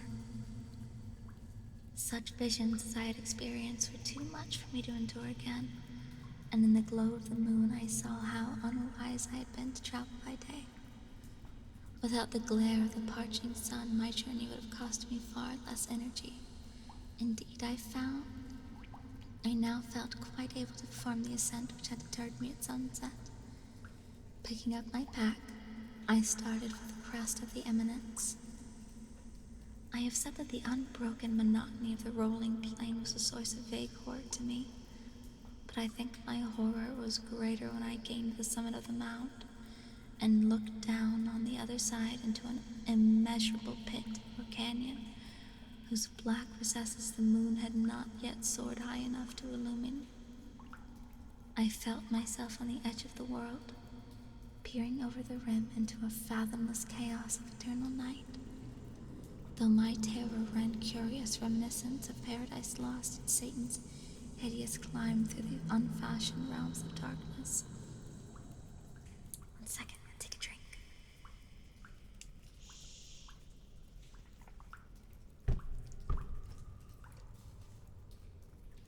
As the moon climbed higher in the sky, I began to see that the slopes of the valley were not quite so perpendicular as I had imagined.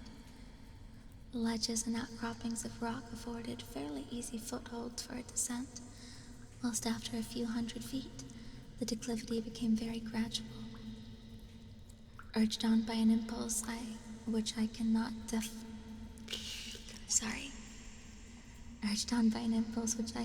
definitively analyze, I scrambled with difficulty down the rocks and stood on the gentler slope beneath, staring into the Stygian depths which no light had yet penetrated.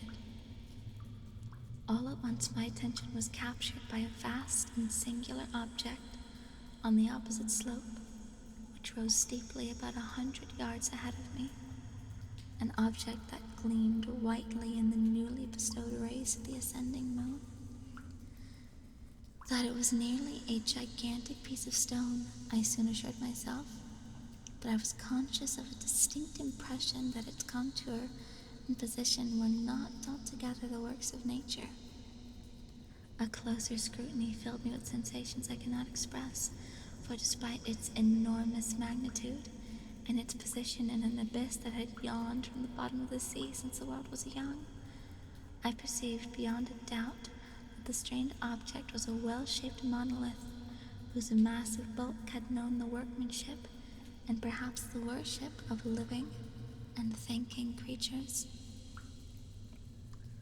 Dazed and frightened, yet not without a certain thrill of the scientist's or archaeologist's delight, I examined my surroundings more closely.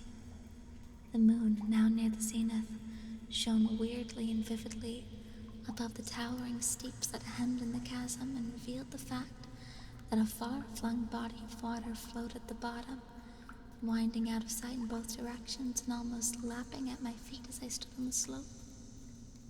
Across the chasm, the wavelets washed the base of the Cyclopean monolith, on whose surface I could now trace both inscriptions and crude sculptures. The writing was in a system of hieroglyphics unknown to me, and unlike anything I'd ever seen in books, consisting for the most part of conventionalized aquatic symbols such as fishes, eels, octopi, crustaceans, mollusks, whales, and the like. Several creatures obviously represented marine things which are unknown to the modern world, but whose decomposing forms I had observed on the ocean-risen plain. It was the pictorial carving, however, that did most to hold me spellbound. Plainly visible across the intervening water on account of their enormous size was an array of bas-reliefs whose subjects would have excited the envy of a Dor. I think that these things were supposed to depict men, at least a certain sort of men, though the creatures were shown disporting like fishes in the waters of some marine grotto, or paying homage at some monolithic shrine which appeared to be under the waves as well. Of their faces and forms I dare not speak in detail, for the mere remembrance makes me grow faint. Grotesque beyond the imagination of Poe or a Bulwer, they were damnably human in general outline, despite webbed hands and feet, shockingly wide and flabby lips, glassing bulging eyes, and other features less pleasant to recall. Curiously, though, they seemed to have chiseled badly out of proportion with their scenic background, for one of the creatures was shown in the act of killing a whale represented as but a little larger than himself. I remarked, as I say, their grotesqueness and strange sizes, but in a moment decided that they were merely imaginary gods of some primitive fishing or seafaring tribe, some tribe whose last descendant had perished eras before the first answer of the Piltdown or Neanderthal man was born. Awestruck at this unexpected glimpse into a past beyond the conception of the most daring anthropologist, I stood musing while the moon cast queer reflections on the silent channel before me. Then suddenly I saw it. With only a slight churning to mark its rise to the surface, the thing slid into view above the dark waters. Vast, polyphemus-like and loathsome, it darted like a stupendous monster of nightmares to the monolith, about which it flung its gigantic scaly arms, the while it bowed its hideous head and gave vent to certain measured sounds. I think I went mad then. Of my frantic ascent of the sloping cliff and of my delirious journey back to the stranded boat, I remember little. I believe I sang a great deal and laughed oddly when I was unable to sing. I have indistinct recollections of a great storm some time after I reached the boat. At any rate, I knew that I heard the peals of thunder and other tones that which nature utters only in her wildest moods. When I came out of the shadows, I was in a San Francisco hospital, brought thither by a captain of the American ship which had picked up my boat in mid-ocean. In my delirium I had said much, but found that my words had been given scant attention. Of any land upheaval in the Pacific my rescuers knew nothing, nor did I deem it necessary to insist upon a thing which I knew they could not believe. Once I sought out a celebrated ethnologist and amused him with peculiar questions regarding the ancient Philistine legend of Dagon, the fish god, but soon perceiving that he was hopelessly conventional, I did not press my inquiries. It is at night, especially when the moon is gibbous and waning, that I see the thing. I tried morphine, but the drug has given me only transient surcease and has drawn me into the clutches as a hopeless slave. So now I am to end it all, having written a full account for the information or the contemptuous amusement of my fellow men. Often I ask myself if it could not have all been a pure phantasm, a mere freak of fever as I lay sun-stricken and raving in the open boat after my escape from the German man-of-war.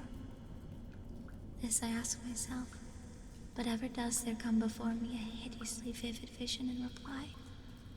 I cannot think of the deep sea without shuddering at the nameless things that may at this very moment be crawling and floundering on its slimy bed, worshipping their ancient stone idols and carving their own detestable likeness on submarine obelisks of water-soaked granite. I dream of a day where they may rise above the billows to drag down in their reeking talons the remnants of puny, war-exhausted mankind. A day where the land shall sink and the dark ocean shall fall. The dark ocean shall ascend amidst universal pandemonium. The end is near. I hear a noise at the door of some immense, slippery body lumbering against it. It shall not find me. God, that hand. The window. The window. And that's the end of Dagon by H.P. Lovecraft. And that is the end. I hope you guys enjoyed.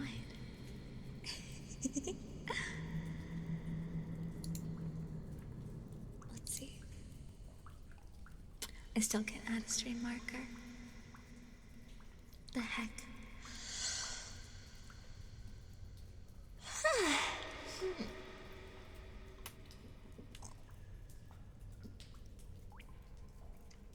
Ah, that was a nice stretch. Oof. Yeah, all is well. All is well. Don't worry about it, you're taking notes. That's good, that's good. Okay. Yeah, it's really... I don't understand why it won't let me add stream markers. What the heck? Twitch, why won't you let me exist?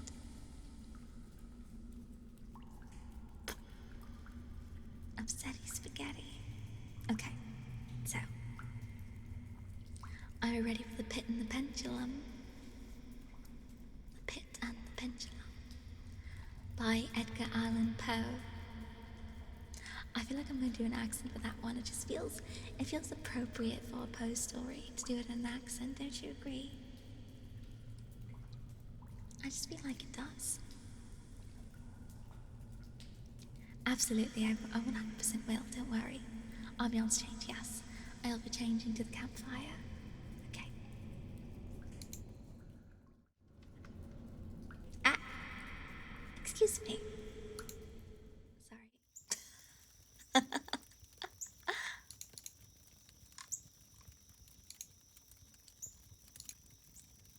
Sorry. Ah! I know Poe is American, but that doesn't change the fact that a British accent just fits the vibe of the stories more.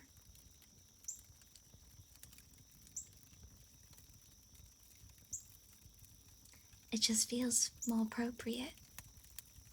Even if he was American, it just feels Don't you stop with me, internet. Okay, all good. Oh, why do I have head pads? Put those head pads away.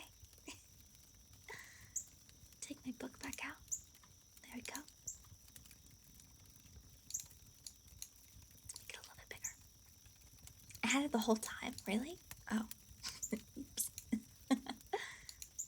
Oh, okay. There we go. I didn't even notice I had it the whole time. Okay.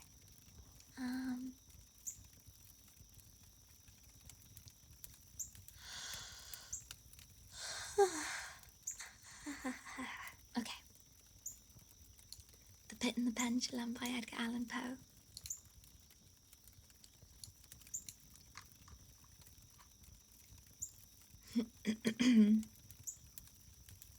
Here we go. Thank you for the hydrate.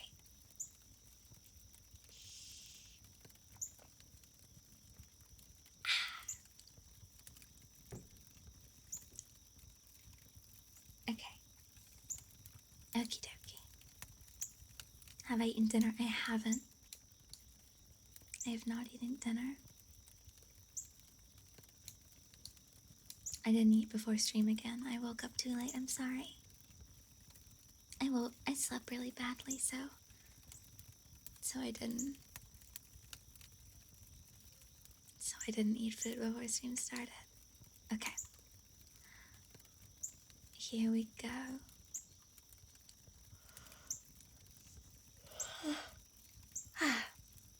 I'm sorry, I slept too late. I wanted sleep more than I wanted food. I promise I'll eat right after this. I swear. I promise.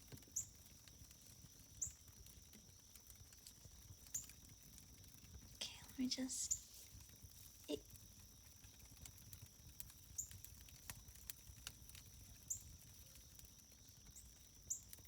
Okay.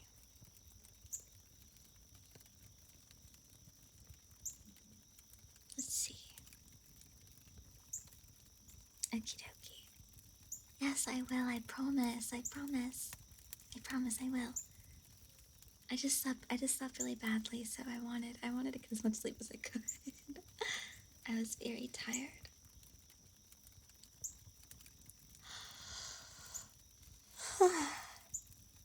Speaking of which. Okay. This one's going to be quite a bit longer than Dagon. Just so you know. Okay. Alright.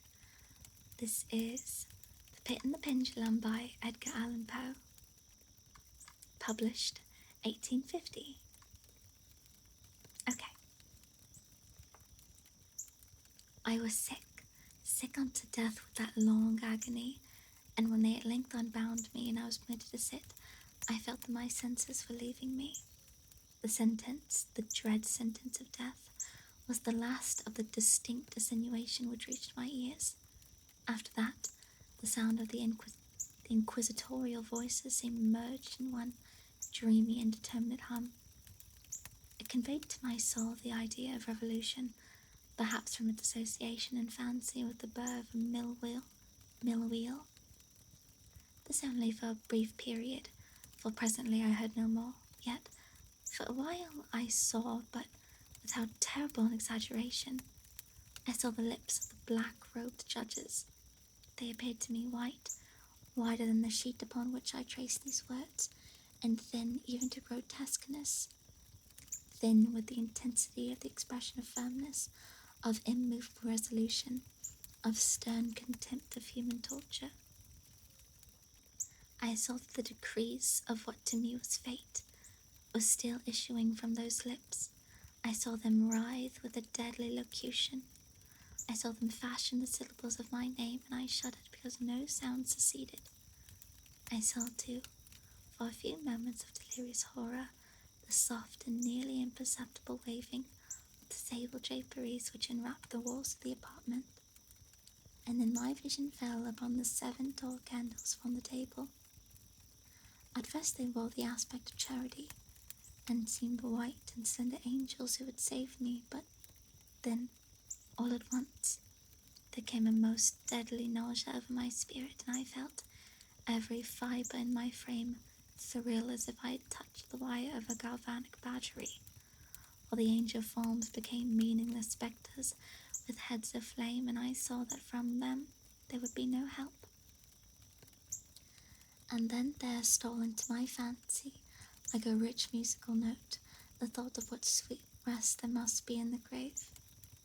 The thought came gently and stealthily, and it seemed long before it attained full appreciation. But just as my spirit came at length properly to feel and entertain it, the figures of the judges vanished as if magically from before me, The tall candles sank into nothingness. Their flames went out utterly. The blackness of darkness supervened.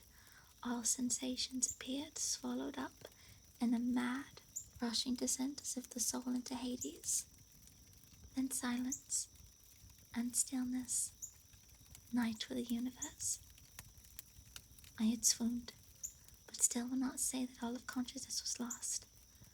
Whatever there remained I will not attempt to define or even to describe, yet all was not lost.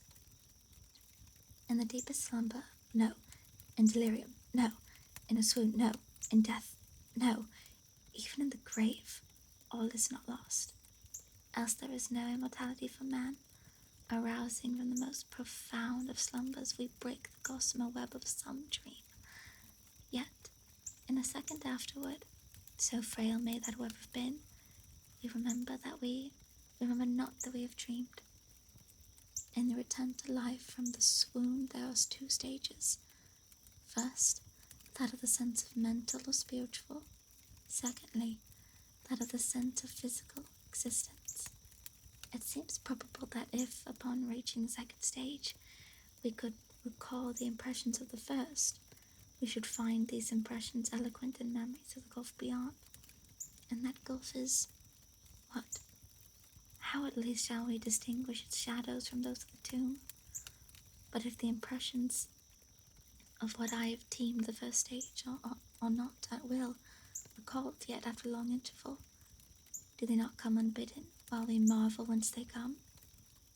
He who has never swooned is not he who finds strange palaces and wildly familiar faces in coals that glow, is not he who beholds floating in mid-air sad visions that the many may not view, is not he who ponders over the perfume of some novel flower, is not he whose brain grows bewildered with the meaning of some musical cadence which has never before arrested his attention. Amid frequent and thoughtful endeavors to remember, amid earnest struggles to regather some token of the state of seeming nothingness into which my soul had lapsed, there have been some moments which I have dreamed of success. There have been very brief periods when I have conjured up remembrances which the lucid reason of a later epoch assures me could have had reference only to the condition of seeming unconsciousness. I need a drink again. God, Poe is very wordy. There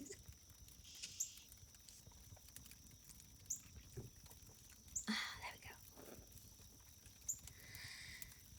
These shadows of memory tell indistinctly of tall figures that lifted and bore me into silence, down, down, and still down, till a hideous dizziness oppressed me at the mere idea of the interminableness of the descent.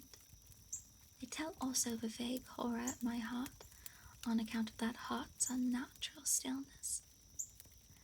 There comes a sense of sudden motionless throughout all things, as if those who bore me, a ghastly train, had outrun in their descent the limits of the limitless, and paused from the wearisomeness of their toil. After this I call to mind flatness and dampness, and then all is madness, the madness of a memory, which busies itself among forbidden things. Very suddenly there came back to my soul motion and sound, a tumultuous motion of the heart, and in my ears the sound of its beating. Then a pause, in which all is blank. Then again the sound, and motion and touch, a tingling sensation pervading my frame. Then the mere consciousness of existence without thought, a condition which lasted long.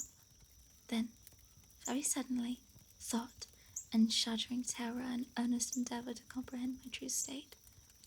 Then a desire to lapse into insensibility. Then a rushing revival of soul in a successful effort to move. And now a full memory of the trial, of the judges, of the sable draperies, of the sentence, of the sickness, of the swoon.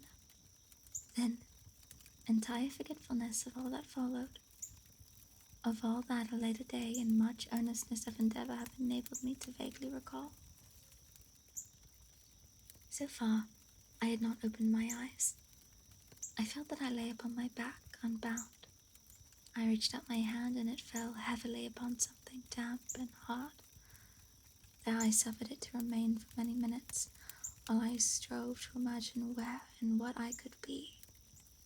I longed, yet dared not to employ my vision. I dreaded the first glance at objects around me. It was not that I feared to look upon things horrible, but that I grew aghast lest there should be nothing to see. At length, with a wild desperation at heart, I quickly unclosed my eyes. My worst thoughts then were confirmed. The blackness of eternal night encompassed me. I struggled for breath. The intensity of the darkness seemed to oppress and stifle me. The atmosphere was intolerably close. I still lay quietly and made efforts to exercise my reason. I brought to mind the inquisitorial proceedings and attempted from that point to deduce my real condition. The sentence had passed, and it appeared to me that a very long interval of time had since elapsed. Yet, not for a moment did I suppose myself actually dead.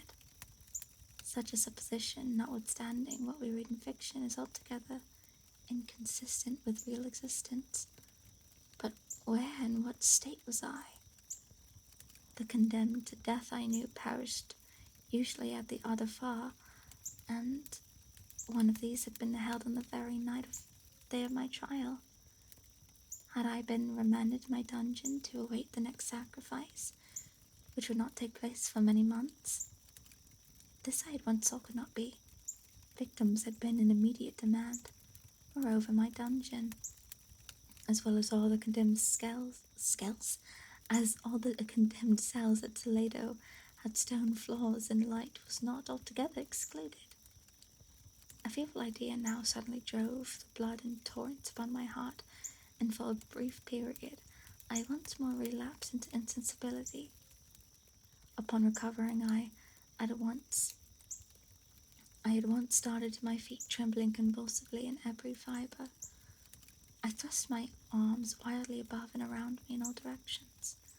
I felt nothing, yet dreaded to move a step, lest I should be impeded by the walls of a tomb.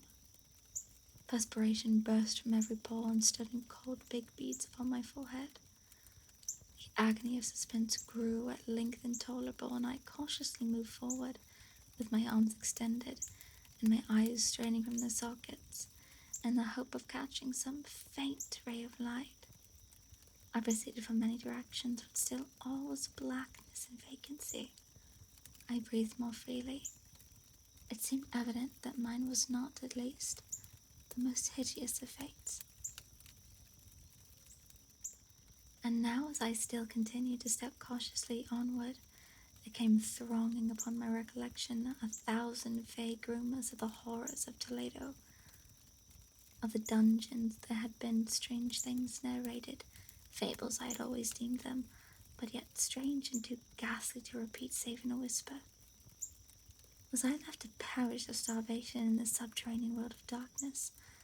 Or what fates, perhaps even more fearful, awaited me? That the result would be death, and a death of more customary bitterness. I knew all too well the character of my judges to doubt.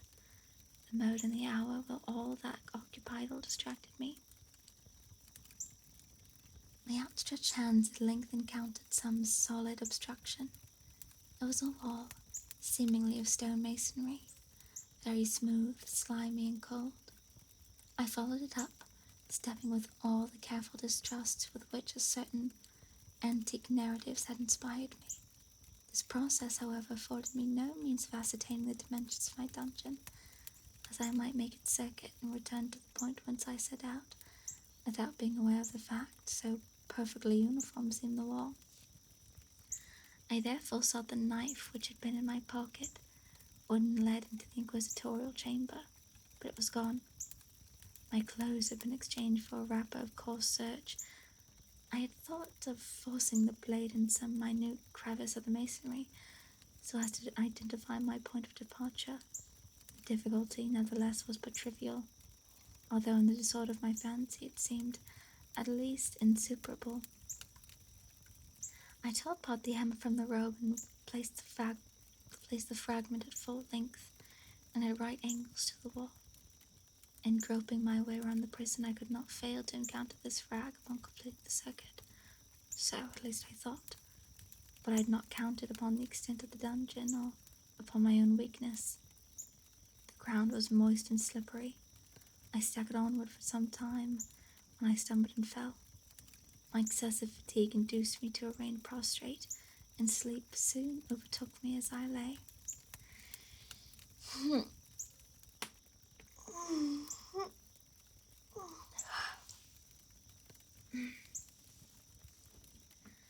Upon waking and stretching forth an arm, I found beside me a loaf and a pitcher with water. I was much too exhausted to reflect upon the circumstance, but ate and drank with avidity. Shortly afterward, I resumed my tour around the prison, and with much toil came at last upon a fragment of the surge. Up to the period which I fell, I had counted 52 paces, and upon resuming my walk, I had counted 48 more when I arrived at the rack. There were in all 100 paces, and admitting 2 paces to the yard, I presumed the dungeon to be 50 yards in circuit. I had met, however, with many angles in the wall, and thus I could form no guess as to the shape of the vault. The vault I could not help supposing it to be. I had little object, certainly no hope for these researches, but a vague curiosity prompted me to continue them. Quitting the wall, I resolved to cross the area of the enclosure. At first I proceeded with extreme caution, for the floor, although seemingly of solid material, was treacherous with slime. At length, however, I took courage, and did not hesitate to step firmly, endeavouring to cross in as direct a line as possible. I had advanced some 10 or 12 paces in this manner, when the remnant of the torn hem of my robe became entangled between my legs. I stepped on it and fell violently upon my face. In the confusion attending my fall, I did not immediately apprehend a somewhat startling circumstance, which yet, in a few seconds afterward, while I still lay prostrate, arrested my attention. It was this. My chin rested upon the floor of the prison, but my lips, and the upper portion of my head, although seemingly at a less elevation than the chin, touched nothing. At the same time, my forehead seemed bathed in a clammy vapor, and the peculiar smell of decayed fungus arose to my nostrils. I put forward my arm and shuddered to find that I had fallen at the very brink of a circular pit, whose extent, of course, I had no means of ascertaining at the moment. Groping about the masonry just below the margin, I succeeded in dislodging a small fragment and let it fall into the abyss. For many seconds I hearkened to its reverberations as it dashed against the sides of the chasm in its descent, and at length there was a sudden plunge into water, succeeded by loud echoes. At the same moment there came a sound resembling the quick opening and rapid closing of a door overhead, while a faint gleam of light flashed suddenly through the gloom, as suddenly as it faded away. I saw clearly the doom which had been prepared for me, and congratulated myself upon the timely accident by which I had escaped. Another step before my fall, and the world had seen me no more, and the death just avoided was that of the very character which I had regarded as fabulous and frivolous in the tales respecting the Inquisition. To the victims of its tyranny, there was the choice of death with its direst physical agonies, or death with its most hideous moral horrors. I had been reserved for the latter. By long suffering, my nerves had been unstrung until I trembled at the sound of my own voice, and had become in every respect a fitting subject for the species of torture which awaited me. Shaking in every limb, I groped my way back to the wall, resolving there to perish rather than risk the terrors of the wells, of which my imagination now pictured many and various positions about the dungeon. In other conditions of mind, I might have had the courage to end my misery at once by a plunge into one of these abysses, but now I was the veriest of cowards. Neither could I forget what I had read of these pits. The sudden extinction of life formed no part of their most horrible plan.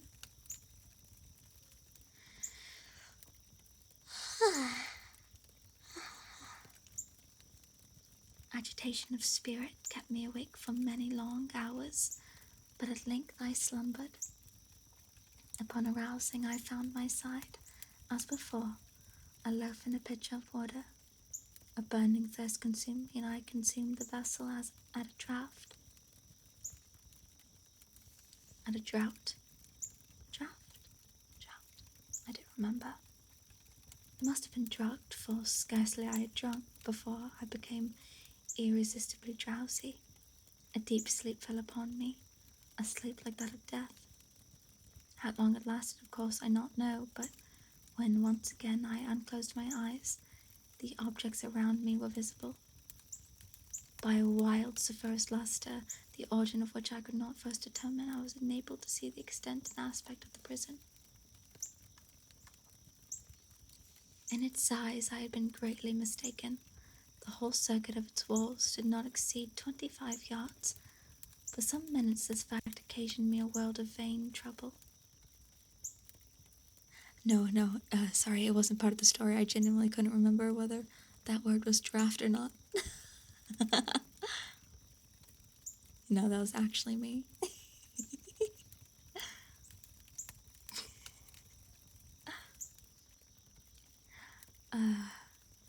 For some minutes this fact occasioned me a world of vain trouble. Vain indeed, for what could be of less importance under the terrible circumstances which environed me than the mere dimensions of my dungeon?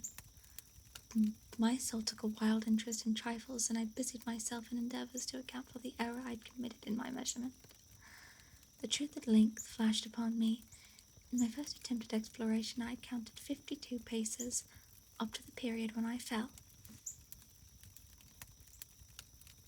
I must have then been within a pace or two of the fragment of the surge. In fact, I had nearly performed the circuit of the vault.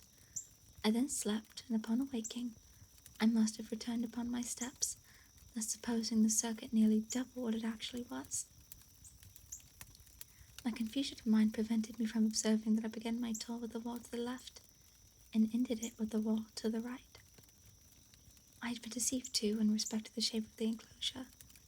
In feeling my way, I had found many angles, and thus deduced an idea of great irregularity. So potent is the effect of total darkness upon one arousing from lethargy or sleep.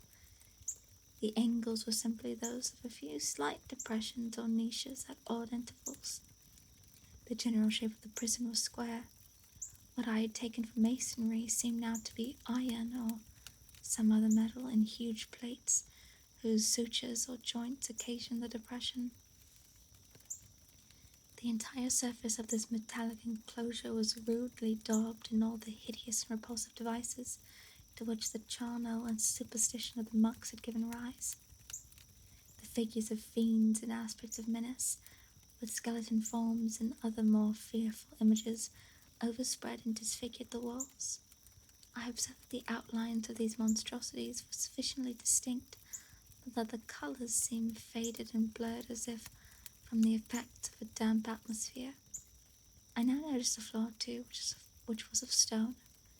In the centre yawned the circular pit from whose jaws I had escaped, but it was the only one in the dungeon. All this I saw indistinctly, and by much effort, for my personal condition had been greatly changed during slumber. I now lay upon my back, and at full length, on a species of low framework of wood. To this I was securely bound by a long strap, resembling a... What the fuck is this word?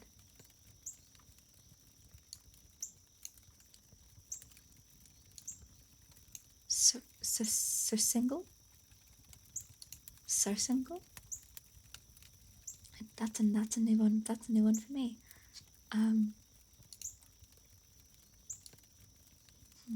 Interesting. It's a horse thing. Okay.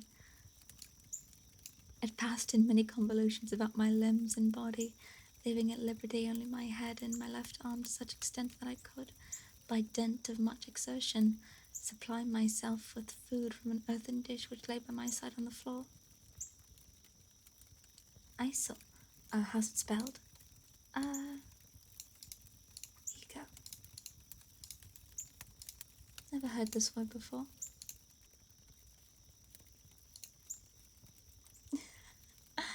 That's a new one for me. There you go. I saw to my horror that the pitcher had been removed.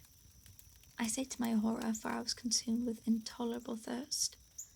This thirst it appeared to be the design of my persecutors to stimulate, for the food in the dish was meat pungently seasoned. Looking forward, I surveyed the ceiling of my prison. It was some 30 or 40 feet overhead and constructed much as the side walls. In one of its panels, a very singular figure riveted my whole attention. It was the painted figure of Time as he is commonly represented, save that, in lieu of a scythe, he held what at a casual glance was supposed to be the pictured image of a huge pendulum as we see on antique clocks. There was something, however, in the appearance of this machine which caused me to regard it more attentively. While I gazed directly upward at it, for its position was immediately over my own, I fancied that I saw it in motion. In an instant afterward, the fancy was confirmed. Its sweep was brief and, of course, slow. I watched it for some minutes, somewhat in fear, but more in wonder. Wearied at length with observing its dull movement, I turned my eyes upon the other objects in the cell. A slight noise attracted my notice, and looking to the floor, I saw several enormous rats traversing it. They had issued from the well, which lay just within view to my right. Even then, while I gazed, they came up in troops, hurriedly, with ravenous eyes, allured by the scent of meat. From this it required much effort and attention to scare them away. It might have been half an hour, perhaps even an hour, for I could take but imperfect note of time, before I again cast my eyes upwards.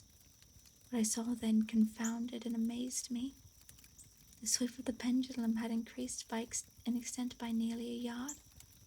As a natural consequence, its velocity was also much greater. But what mainly disturbed me was the idea that it had perceptibly descended. I now observed, with what horror it is needless to say, that its nether extremity was formed of a crescent of glittering steel, about a foot in length from horn to horn. The horns upward, and the under edge evidently as keen as that of a razor. And like a razor also, it seemed massy and heavy, tapering from the edge into a solid and broad structure above. It was appended to a weighty rod of brass, and the whole hissed as it swung through the air. I could no longer doubt for the doom prepared for me by monkish ingenuity and torture. My cognizance of the pit had become known to the inquisitorial agents, the pit whose horrors had been destined for so bold a recusant as myself, the pit, typical of hell, and regarded by rumour as the ultima thule of all their punishments. The plunge into this pit I had avoided by the merest of accidents. I knew that surprise or entrapment into torment formed an important portion of all the grotesquerie of these dungeon deaths. Having failed to fall, it was no part of the demon plan to hurl me into the abyss, and thus, there being no alternative, a different and milder destruction awaited me. Milder! I half smiled in my agony when I thought of such application of a term. What boots it to tell of the long, long hours of horror more than mortal, during which I counted the rushing vibrations of steel? Inch by inch, line by line, with the descent only appreciable at intervals that seemed ages. Down and still down it came. Days passed. It might have been many days past. It had swept so closely over me as to fan it with its acrid breath. The odor of the sharp steel forced itself into my nostrils. I prayed. I wearied heaven with my prayer for its more speedy descent. I grew frantically mad and struggled to force myself upward against the sweep of the fearful scimitar. And then I felt suddenly calm, and lay smiling at the glittering death, as a child at some rare bauble. There was another interval of utter insensibility. It was brief, for upon again lapsing into life there had been no perceptible descent of the pendulum, but it might have been long, for I knew there were demons who took note of my swoon, and who could have arrested the vibration at pleasure. Upon my recovery, too, I felt oh, inexpressibly sick and weak, as if through long in an... My stomach is grumbling again. I'm so very sorry if it's audible. As if through long inanition. Even amid the agonies of that period, the human nature craved food. Speak the devil. With painful effort, I outstretched my left arm as far as my bonds permitted and took possession of the small remnant which had been spared me by the rats. As I put a portion of it against my lips, there rushed to mind a half-formed thought of joy, of hope. Yet what business had I with hope? It was, as I say, a half-formed thought. Man has many such, which are never completed. I felt that it was of joy, of hope, but felt also that it perished in its formation. In vain I struggled to perfect, to regain it. Long suffering had nearly annihilated all of my ordinary powers of mind. I was an imbecile, an idiot. The vibration of the pendulum was at right angles to my length. I saw that the crescent was designed to cross the region of the heart. It would fray the surge of my rope. It would return and repeat its operations again and again, notwithstanding terrifically wide sweeps, some 30 feet or more, in the hissing vigor of its descent, sufficient to sunder these very walls of iron. Still, the fraying of my rope would be all that, for several minutes, it would accomplish. And at this thought I paused. I dared not go farther than this reflection. I dwelt upon it with a pertinacity of attention, as if in so dwelling I could arrest here the descent of steel.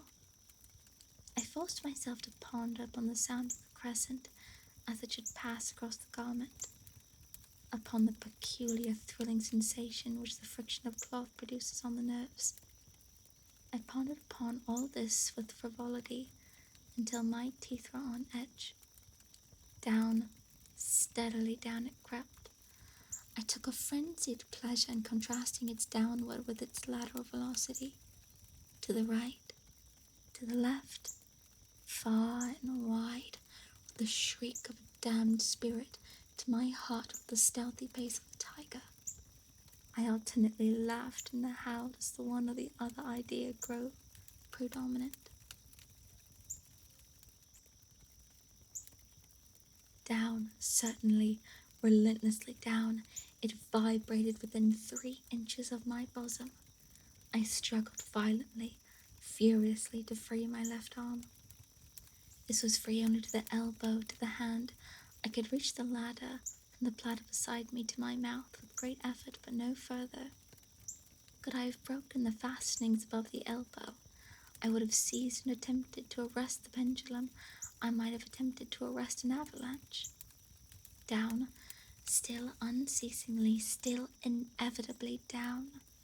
I gasped and struggled at each vibration. I shrunk convulsively at its every sweep. My eyes followed its upward whirls with the eagerness of the most unmeaning despair.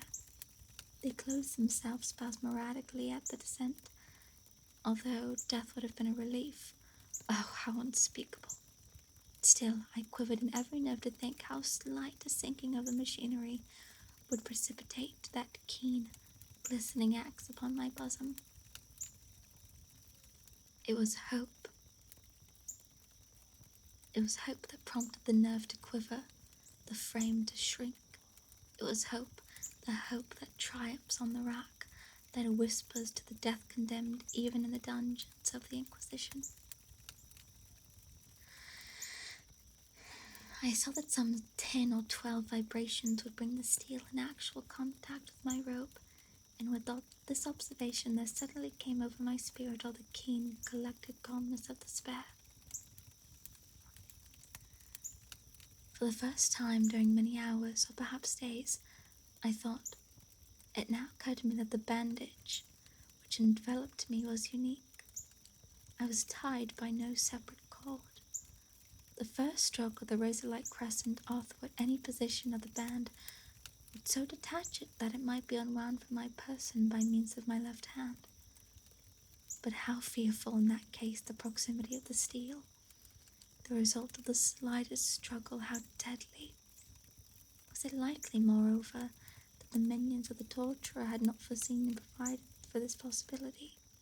Was it probable that the bandage crossed my bosom in the track of the pendulum? Dreading to find my faint, and as it seemed, in last hope frustrated, I so far elevated my head so as to obtain a distinct view of my breast. The bandage enveloped my limbs and body close in all directions, save in the path of the destroying crescent. Scarcely had I dropped my head back into its original position, when there flashed upon my mind what I cannot better describe as the unformed half of that idea of deliverance to which I had previously alluded, and with all of the moiety only floated intermittently through my brain when I raised food to my burning lips. The whole thought was now present, feeble, scarcely sane, scarcely definite, but still entire. I proceeded at once, with the nervous energy of despair, to attempt its execution. For hours, the immediate vicinity of the low framework upon which I lay had been literally swarming with rats. They were wild, bold, ravenous, their red eyes glaring upon me as if they waited but for motionlessness on my part to make me their prey. To what food, I thought, have they been accustomed to in the well? They had devoured, in spite of all my efforts to prevent them, all but a small remnant of the contents of the dish.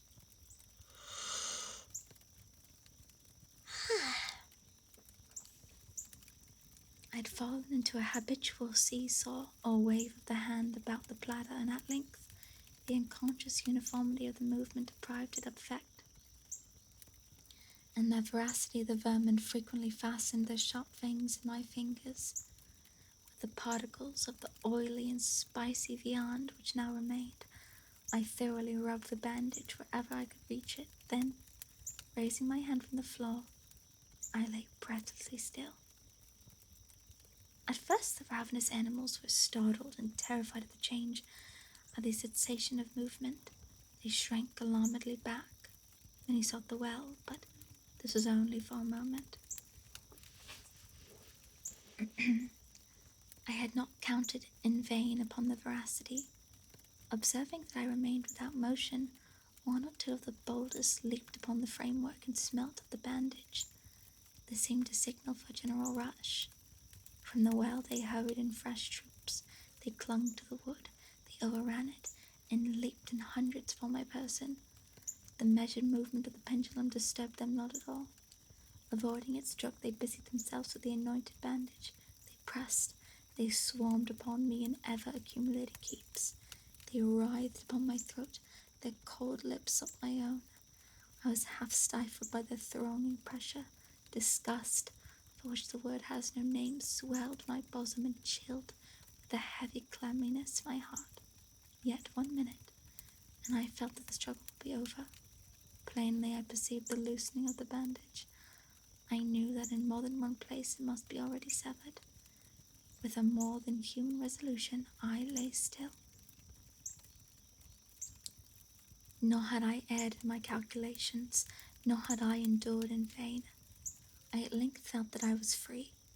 The bandage hung in ribbons from my body. The stroke of the pendulum already pressed upon my bosom. It had divided the serge of the robe.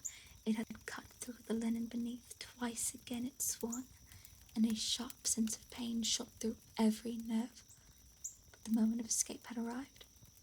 At a wave of my hand, my deliverers hurried tumultuously away.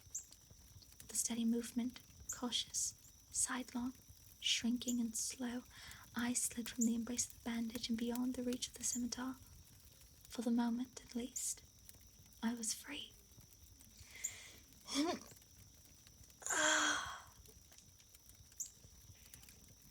Thank you for the stretch. My God, I needed that. Okay.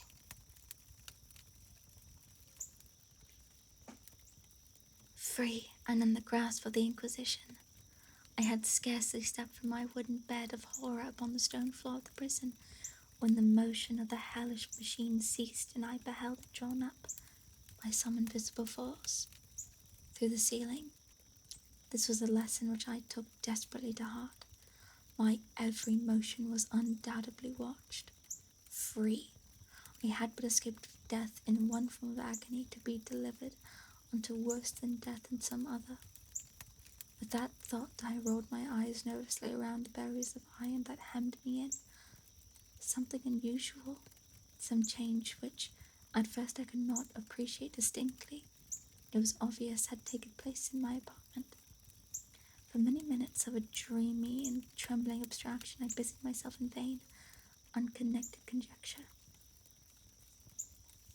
During this period I became aware, for the first time, of the origin of the sulphurous light which illumined the cell. It proceeded from a fissure about half an inch in width, extending entirely around the prison at the base of the walls, which thus appeared, were completely separated from the floor. I endeavoured, of course, in vain to look through the aperture. As I rose from the attempt, the mystery of the alteration in the chamber broke at once upon my understanding. I have observed that, although the outlines of the figures upon the walls were sufficiently distinct, yet the colours seemed blurred and indefinite. These colours had now assumed, and were momentarily assuming, a startling and most intense brilliancy that gave to the spectral and fiendish portraitures an aspect that might have thrilled even firmer nerves than my own.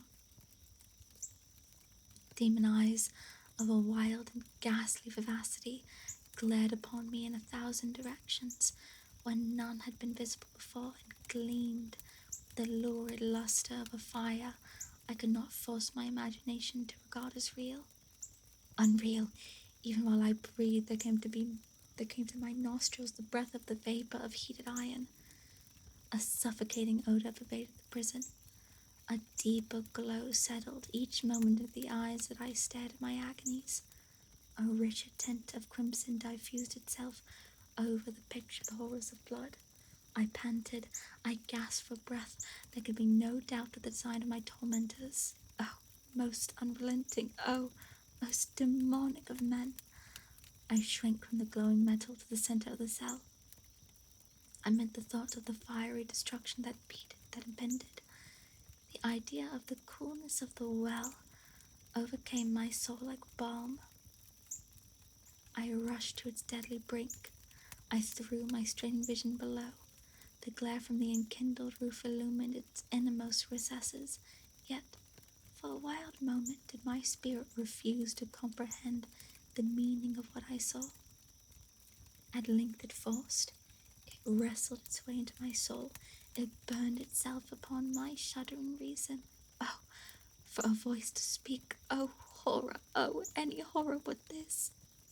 With a shriek, I rushed from the margin and buried my face in my hands, weeping bitterly. The heat rapidly increased, and once again I looked up, shuddering as if with a fit of the ague. There had been a second change in the cell, and now the change was obvious in the form. As before, it was in vain that I at first endeavoured to appreciate or understand what was taking place, but not long was I left in doubt. The inquisitorial vengeance had been hurried by my twofold escape, and there was to be no more dallying with the King of Terrors. The room had been square. I saw that two of its iron angles were now acute, two consequently obtuse. The fearful difference quickly increased with a low rumbling or moaning sound. In an instant the apartment had shifted its form to that of a lozenge, but the alteration stopped not there. I neither hoped nor desired for it to stop. I could have clasped the red walls to my bosom as the garment of eternal peace. Death, I said, any death but that of the pit.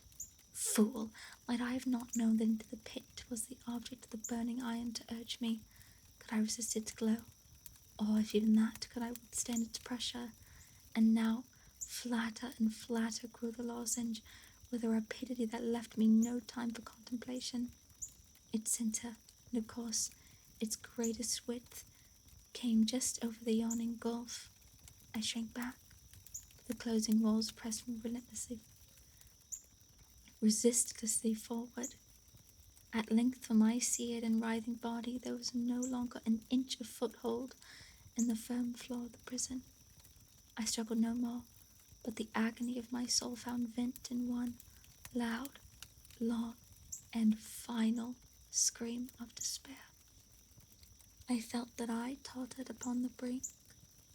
I averted my eyes. There was the discordant hum of human voices. There was a loud blast of as many trumpets.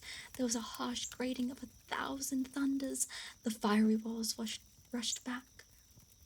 An outstretched arm caught my own as I fell, fainting, into the abyss.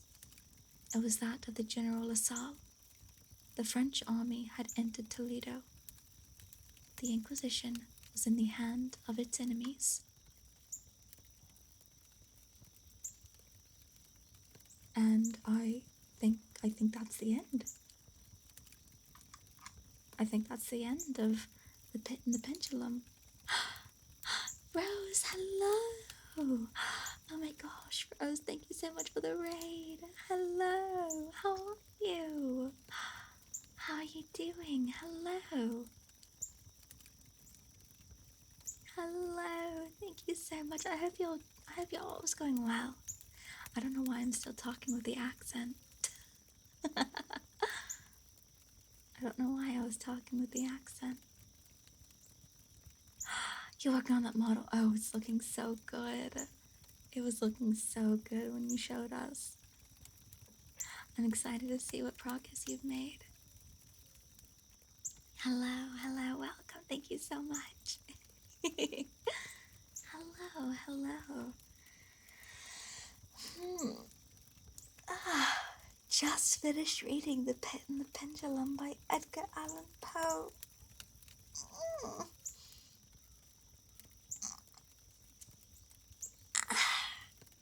Stretching.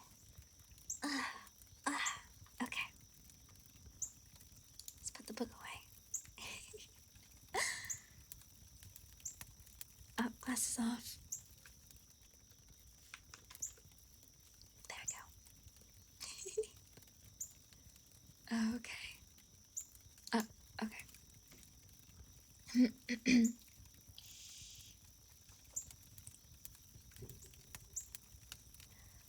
Thank you so very much. Thank you so very much, JJ. I really appreciate it. Oh, it's not my real, unless, actually, you guys don't know what my real accent is.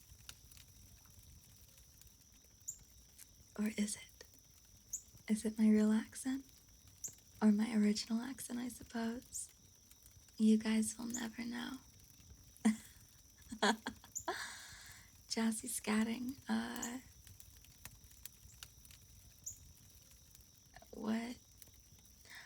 what defines scatting as jazzy? Just like shippity boop bop ba doo bop ba dee.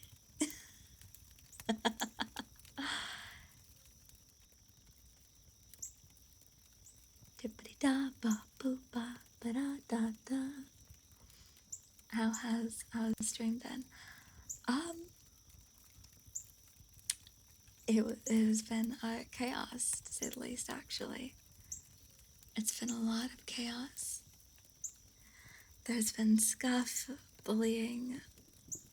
Um, I, I, I don't know. There's been a lot. There's been a lot going on.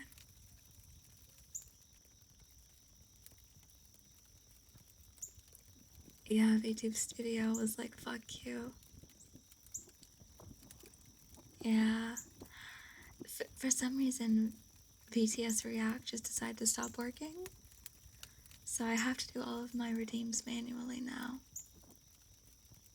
I'm gonna try and figure it out after the stream, but it's kind of driving me crazy.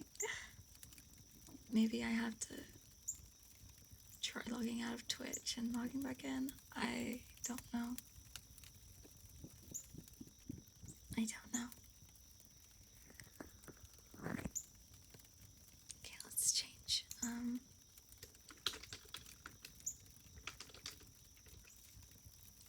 Stream title.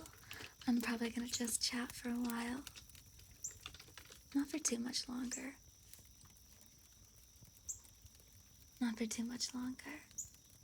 But for a bit more. And then raid someone and go get food because I am very hungry. I'm not going just yet, but if you're going to sleep, good night, Zebrill. Good night.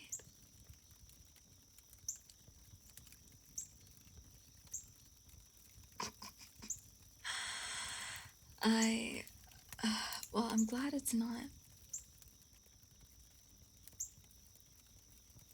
Alright, with my pen tablet. Oof, I'm sorry.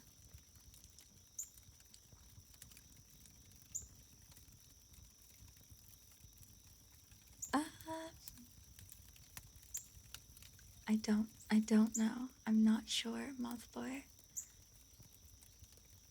I guess it's not that bad. Guess it's not that bad. Hello, Oswald. How are you doing? How are you doing? Oh, good night, good night. Sleep well. Okay.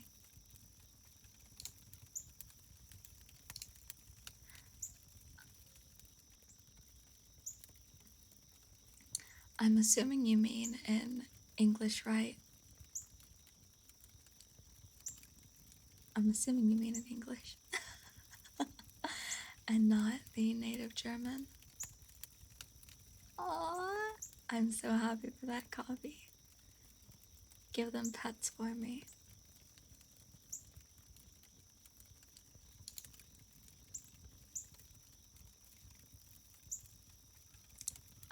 Stream has been pretty scuffed so far.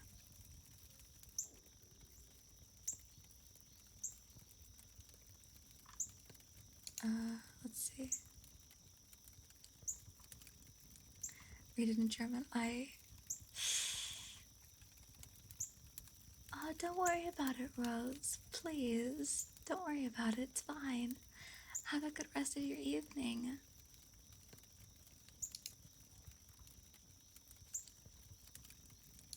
Have a good rest of your evening.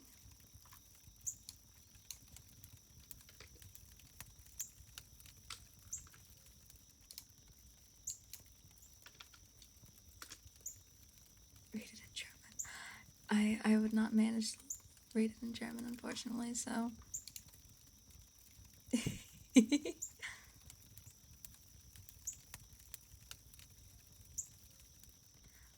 I wouldn't write out a whole story in chat.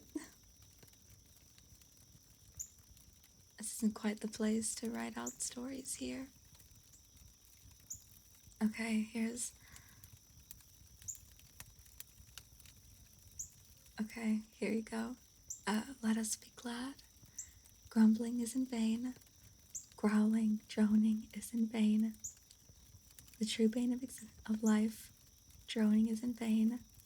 Growling, droning is in vain, in vain. Thus let us be cheerful and merry, be glad. Kiss my ass. Goethe, Goethe. Gott von Berlecking. Verlinkingen. Second act. You know the scene too well. Let us now shout the summary. Mozart here gets literary.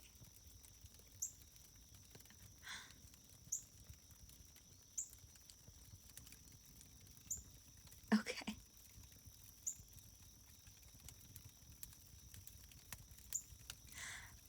Allow me to share something. And at the bottom of the Wikipedia page, there is a link for Mozart and scatology,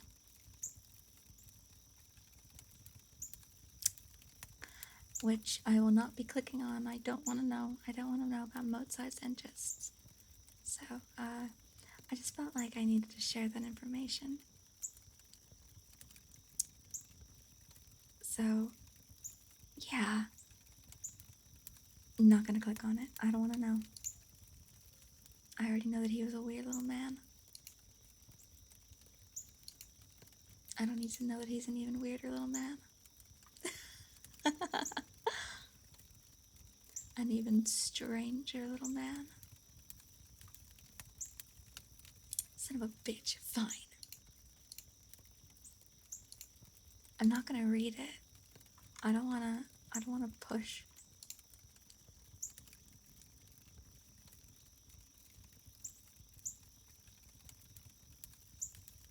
Okay, so essentially TLDR, Mozart liked poop humor. Poop jokes.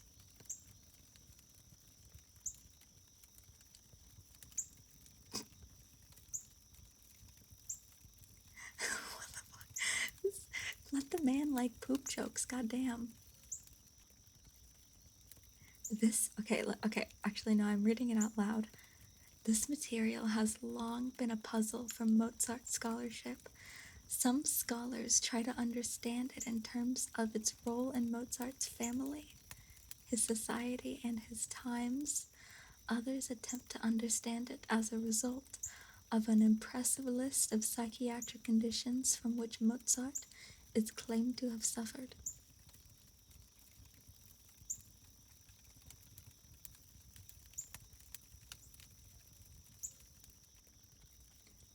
I don't know.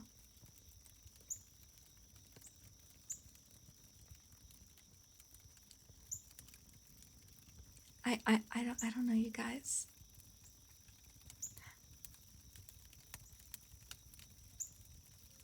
I don't know. It's kind of funny that there's a whole ass like scholarly article talking about like that people study this, that people like theorize on the meaning behind Mozart's poop jokes.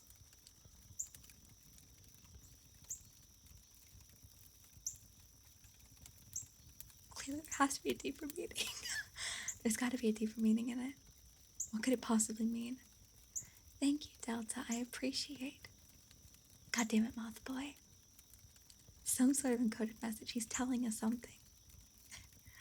It's an allegory for the his familial relations, and I don't know, you guys.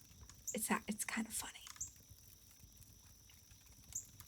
This Wikipedia page is so long.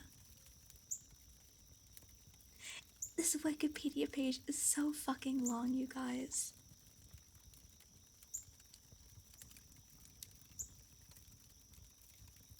There's even a list. He has written 20 letters to his father that had poop jokes in it. He has written 6 letters to his wife that had poop jokes in it, 6 to his cousin, 4 to his sister, 1 to his mother, 1 to both his sister and mother, 1 to his friend from Salzburg, and another to his friend, a choir master.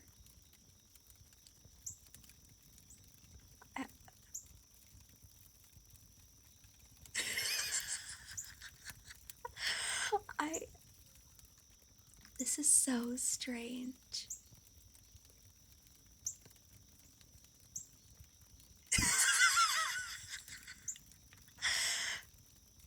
Schroeder suggests a political underlay to the scatology in popular theater.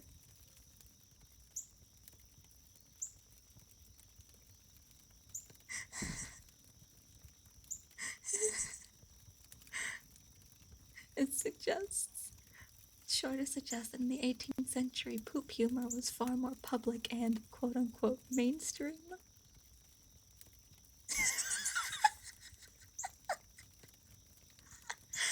I'm crying.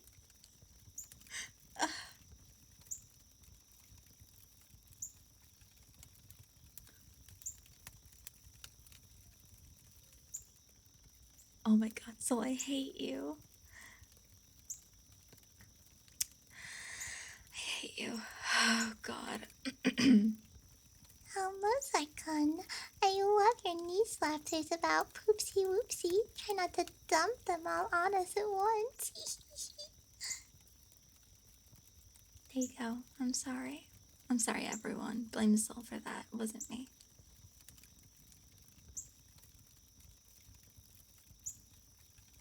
Yeah, that was awful, wasn't it? It was awful. Shut the fuck up, Soul. No. You shut the fuck up. Shut the fuck up. Yeah, I was set up. This is what they call entrapment. This is illegal. This is what they call entrapment.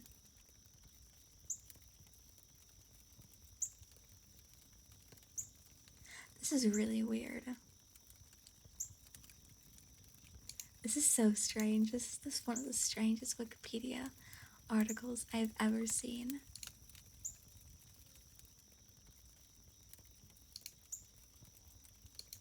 Okay, I'm closing this. You guys are not going to usher me in to talking more about poop jokes. I'm more of a piss joke kind of girl. Aw, thank you. That's so sweet. Thank you.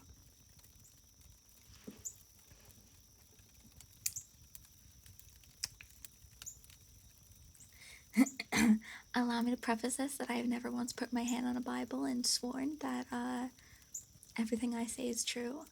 But all the things I've said on stream are my own words and no one else's. I can attest in a court of law that this is true.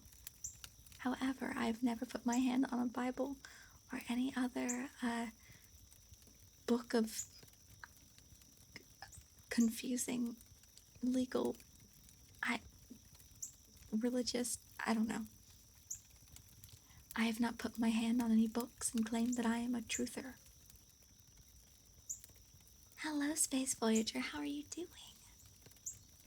How are you doing? Thank you, Pudding Slime. Thank you. Thank you, thank you. I mean, yes, no, the Bible isn't illegal, but they use it in legal proceedings. You know, people still put their hands on the Bible to swear that they tell the truth, the whole truth, and nothing but the truth. Ah! Sorry. I dropped my brush.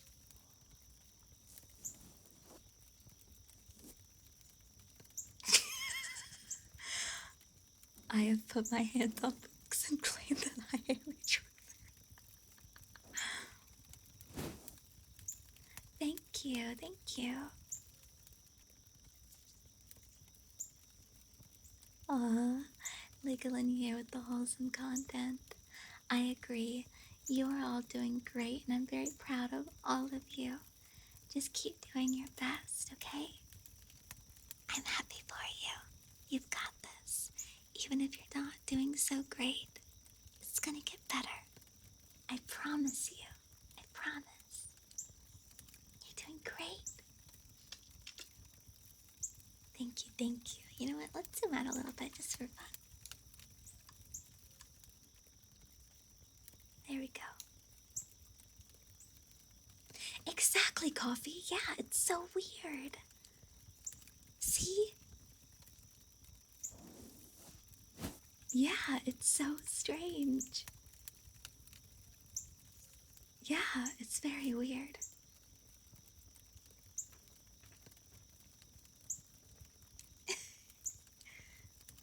I can remove the headbands now. Yeah, see, it was really long. I skimmed it. I was like, huh, I'm not reading all this. Like, I'm not reading all this.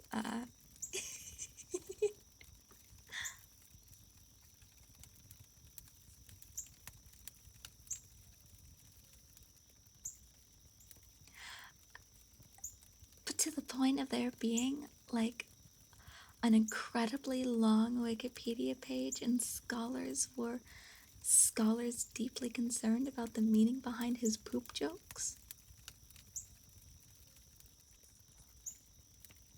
Like, I'm sure there's a lot of other stuff in his personal life that could be.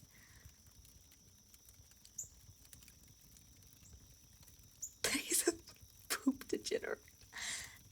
Well, I think it's just poop jokes, though. Like, it's just jokes. Like, I don't think he goes super weird about it.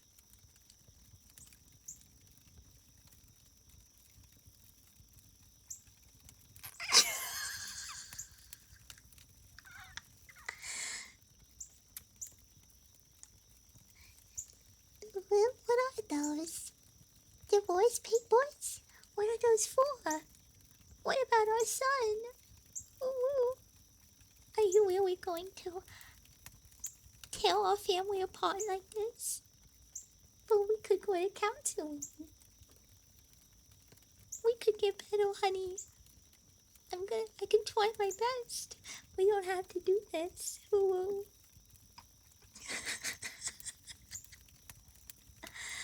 Please.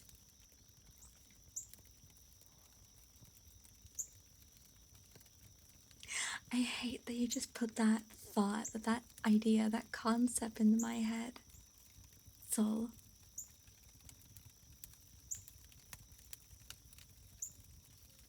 it, that, I don't like that.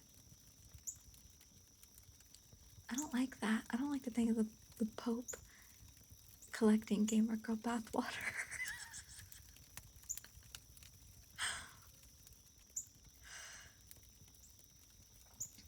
I guess you have a point. I guess. I didn't say thank you, but I guess you do have a point. I can only imagine the amount of stories that would pop up. Jesus. Like, how did all of these various decisions he made go towards supporting the gamer girl population that he was clearly so obsessed with?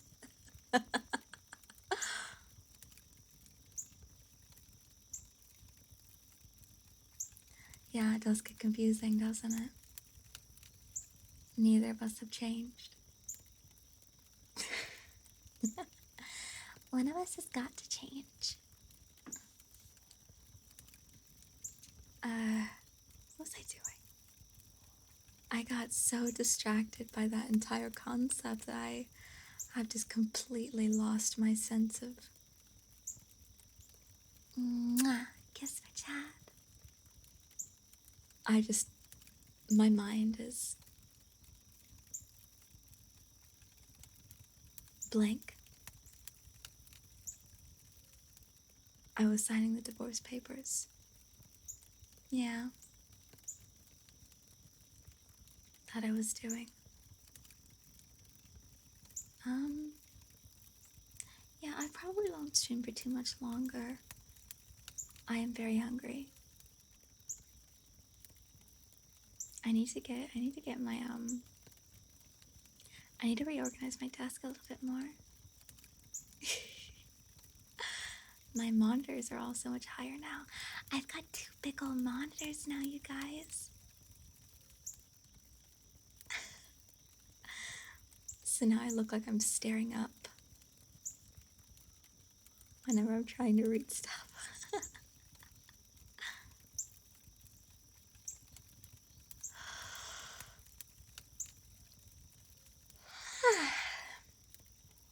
Oh.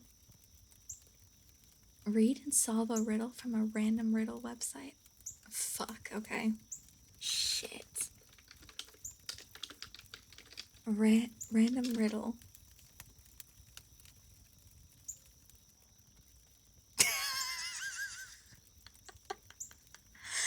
Fuck's sake.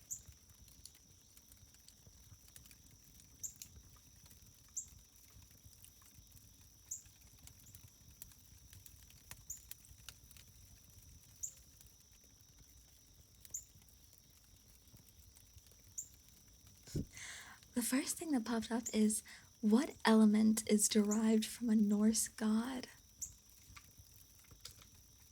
But this doesn't sound like it's a riddle. What element is derived from a Norse god? It sounds like either a joke or a trivia. This isn't a riddle.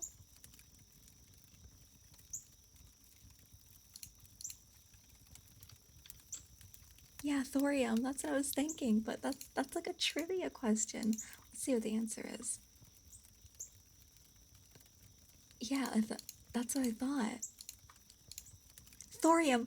Okay, yeah, that's just what it is. That's just a trivia question. It's not a fucking riddle. Okay, here we go. Here's more of a riddle. What lives on its own substance and dies when it devours itself?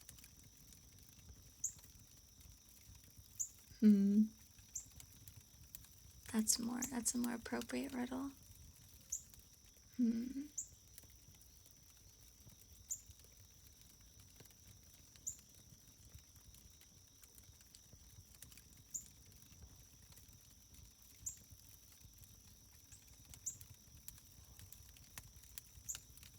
Why, Tobias? Why?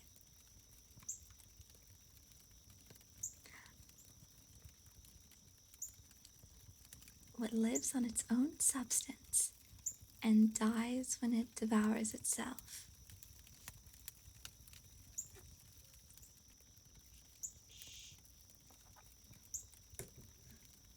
I mean, you could probably say like us.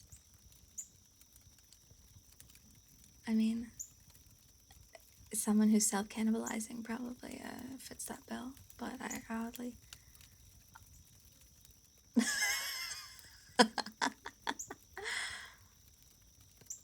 Yeah, I have no clue. The answer is candle. I fucking hate riddles. Yeah, candles. Fucking hate fucking not candles. I don't hate candles. I hate riddles.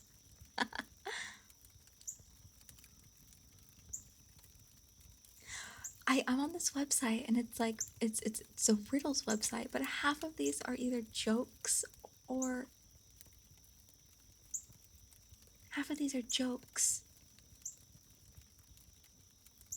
or trivia.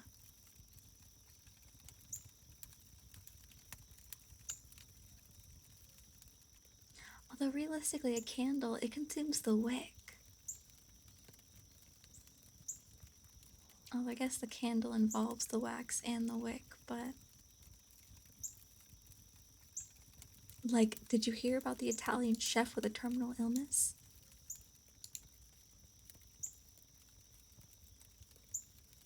Like, that's just a joke. That's not a riddle. It's infuriating.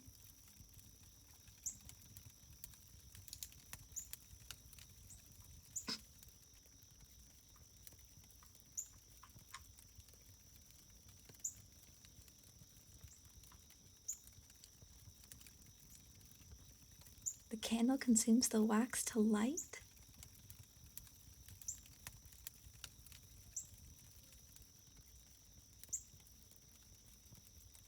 What do you mean? I mean, the wick is what's on fire.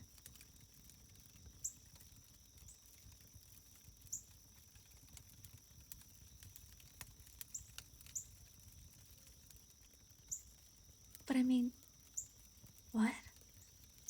I mean, it makes sense that the wax is evaporated. Because, like, the whole point is that the candle burns and the wax is scented and the scent goes into the air.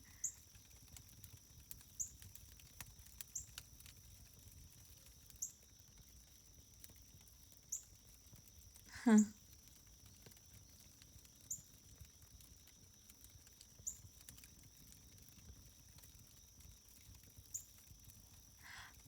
Okay, yeah, that makes sense. Yeah, that makes sense. That makes sense. That makes sense.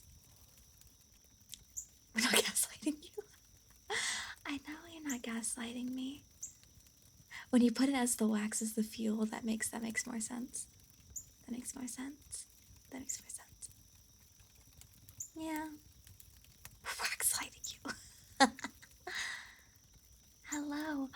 A pot friend emoji. That's so cute. I love that.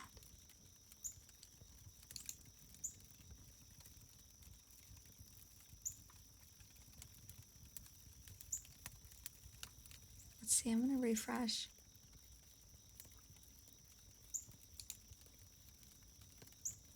What's your riddle, soul?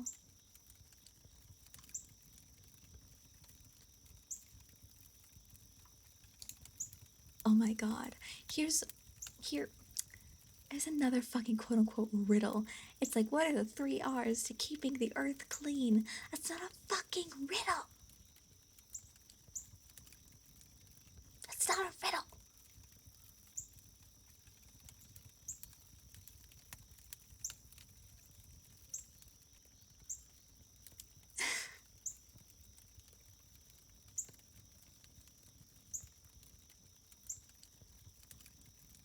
It makes me so mad. Like, these are jokes.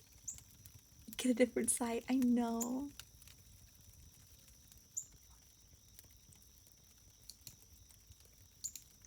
And where yesterday follows today, but tomorrow is in the middle.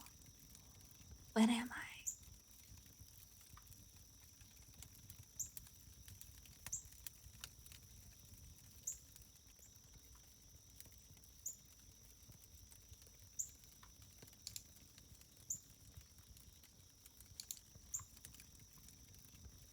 I'm looking up riddles, and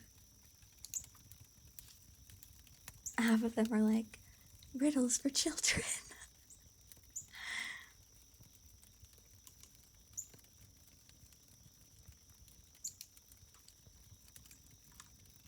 Riddles for kids.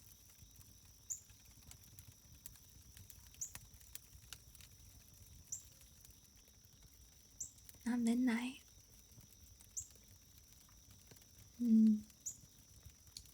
Yesterday follows today, but tomorrow is in the middle.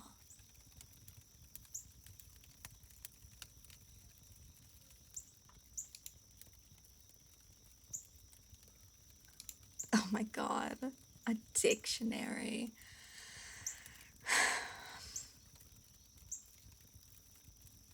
It's fucking. That's a ridiculous riddle. That's a ridiculous fucking riddle.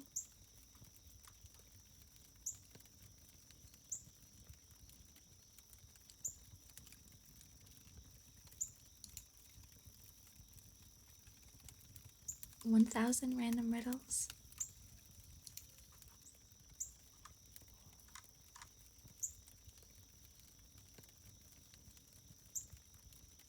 Oh, this one's long.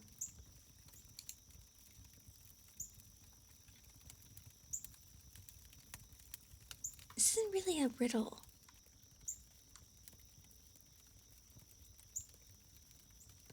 This is interesting though. This quote unquote the riddle I found is there's a common English word that is 9 letters long. Each time you remove a letter from it, it still remains an English word. From 9 letters right down to a single letter. What is the original word, and what are the words that it becomes after removing 1 letter at a time? It's not really a riddle though, but it is neat. It says the answer like right below. That would take way too long to try and figure out by yourself. The answer is starting staring, string, sting, ting, tin, in, I. I don't know, Moth Boy, what do you get when a piano falls down a mine shaft?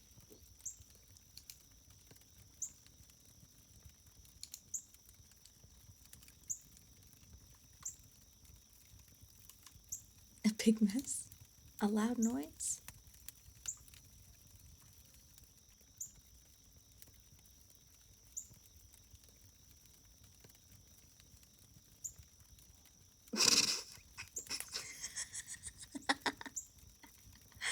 That's messed up. Here's a good one. Here's a good one, you guys. I drive men mad for the love of me, easily beaten, never free. What am I?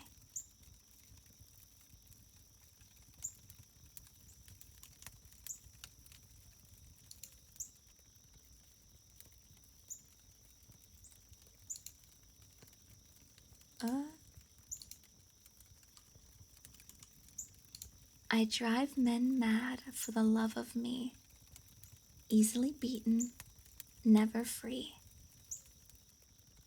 What am I?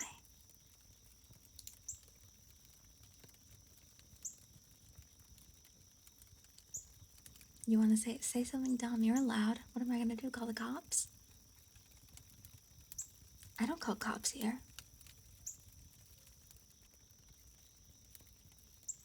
I'm not a narc. You're allowed to say something stupid.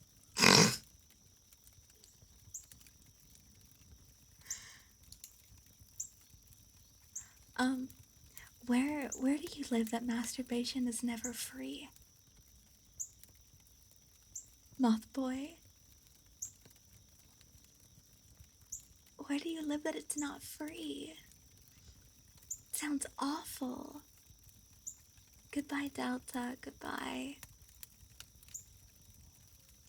You got a license? You got a license for that, lad? You got a license for that?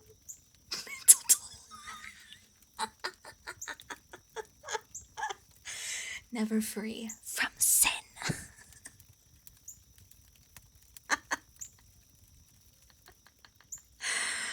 Oh.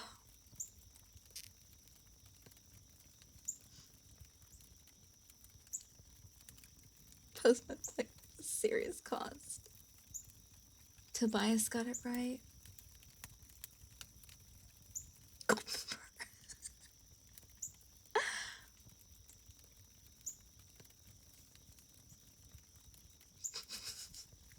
Okay, what's another one?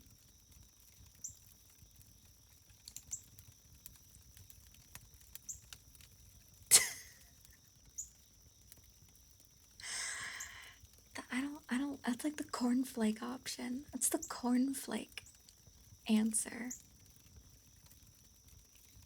It's not better.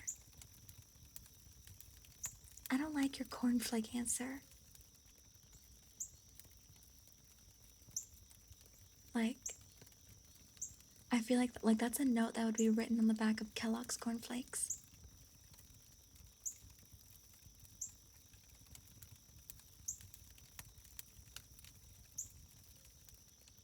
Don't jack the beanstalk, everyone.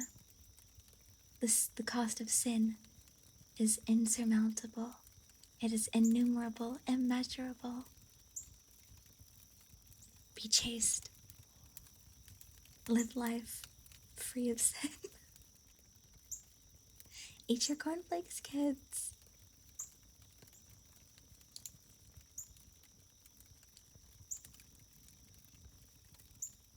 What is so delicate that saying its name breaks it?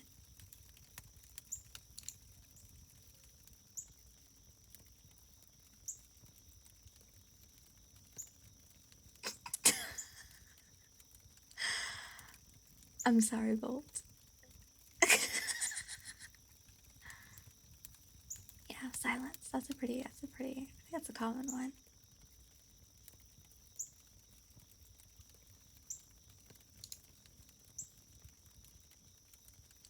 My sanity?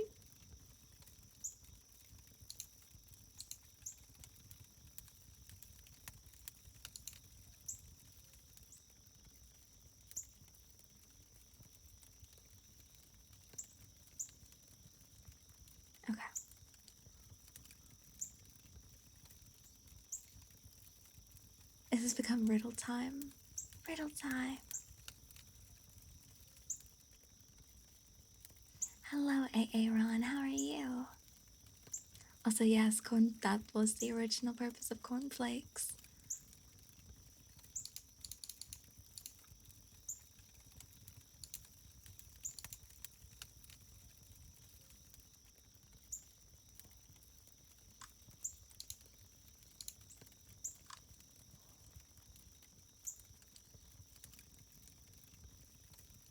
Wait, Voldemort, are you... No, okay. I can't tell if you're joking or not. I can't tell if you're joking. I can't tell. Man, I really want some Lucky Charms right now, though. I could go for some Lucky Charms. Lucky Charms.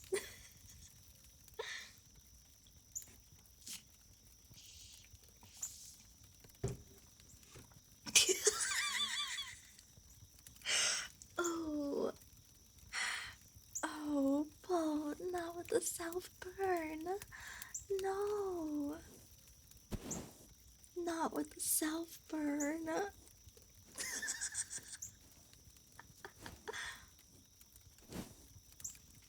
Not the self burn. Okay, I'm gonna stop looking at riddles. I don't know why I'm on.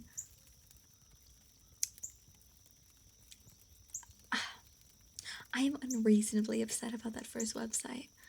But the first riddle it gave me was a fucking trivia question. I'm so mad.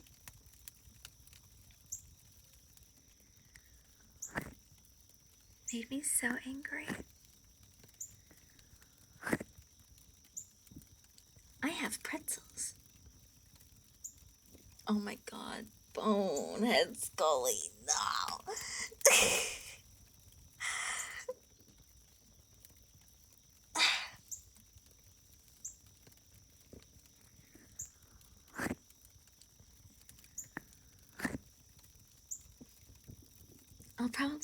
Okay, you know what? I'm gonna go look for someone to raid right now. I'm hungry.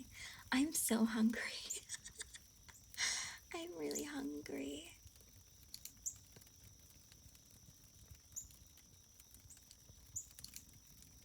I'm really hungry. Mwah, kiss for chat. Yes, I should go eat food. I'm starving. I haven't eaten in a minute. Yes, I will go eat food. Let's go find someone to raid. Let's go see.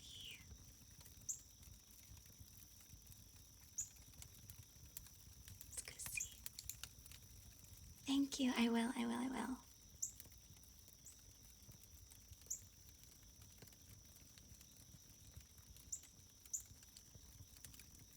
I'm getting very hangry. I didn't eat very much last night. Yesterday, I mean. Whichever. I didn't eat very much.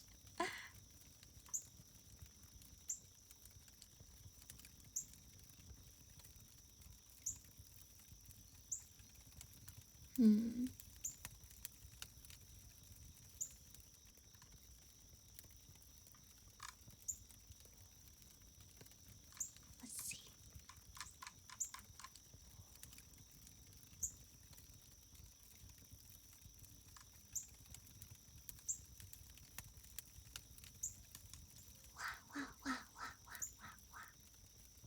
Oh yeah, after this I'm gonna try and I'm gonna try really hard to figure out what the fuck is up with BTS React. Cause yeah, it's a real bummer. And I know my limits on ADHD. I will not remember to deal with the redeems. I will not remember you guys.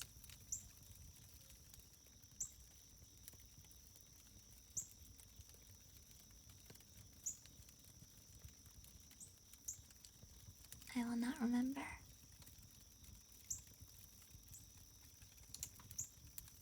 Oh jeez. Okay. That's a lot of time. That's a lot of time right there.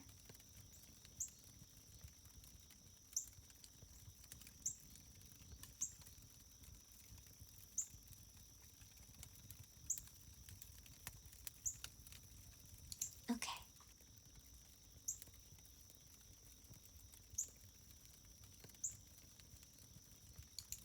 Let's see. I'm sorry, I spent so long trying to find someone to raid. I'm so sorry. I'm so bad at this. I'm so bad at being like, yes, I will raid. I will raid this person. Oh, good luck, Quadfather. Have a good rest of your night. Good night. Sleep well.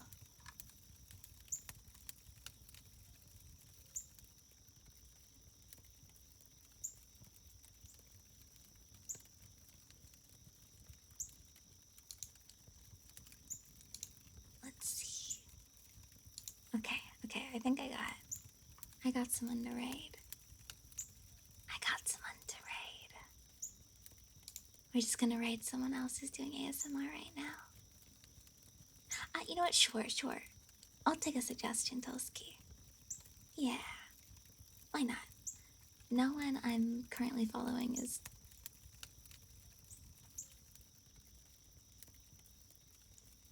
doing. Cause I like going from ASMR to ASMR to keep the vibes going.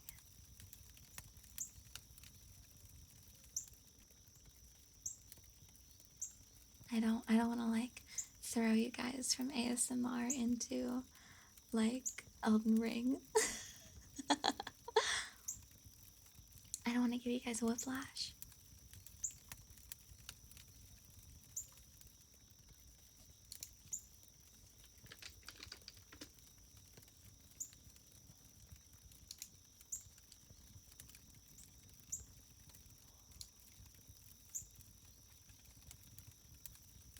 ASMR to Call of Duty.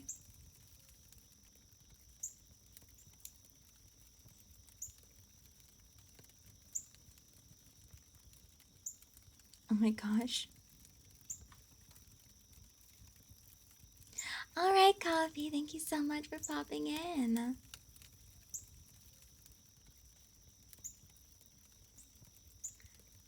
Hmm.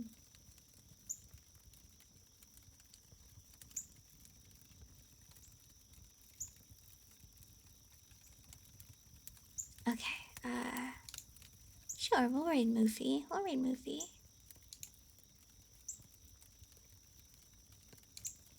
We'll raid Moofy.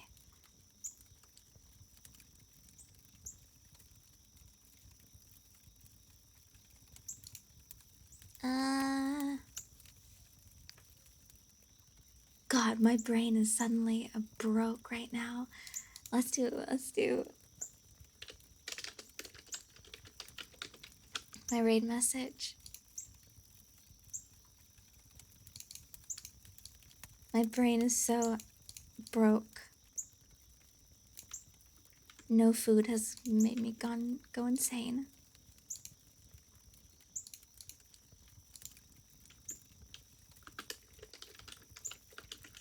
I'm glad it's not just me. Okay. There we go. There we go. Yeah, I need to go eat and give my brain some power. I think I did too much very wordy reading earlier with the Pit and the Pendulum. My entire ability to English is just all over the place. So yes, thank you all so much, you guys. We're gonna go raid Movie, who's drawing cute emotes and vibing and chatting. Thank you so much, everyone, for stopping by. I really appreciate it. We only got to 7,000 dropped frames today. Let's progress. I'm so happy for us. But anyways, good night, everyone. Sleep well. Have a good rest of your night, okay? Yes, take care, take care. Good night. Sleep well. get the raid going. Thank you, Locos. I tried my best. Thank you. Good night, you guys. Good night. Good night. Good night. Good night. There we go. Good night, everyone. Good night. Good night. Take care of yourselves. Get some good sleep. I'll see you guys next time. Bye bye. Bye bye. Watch out.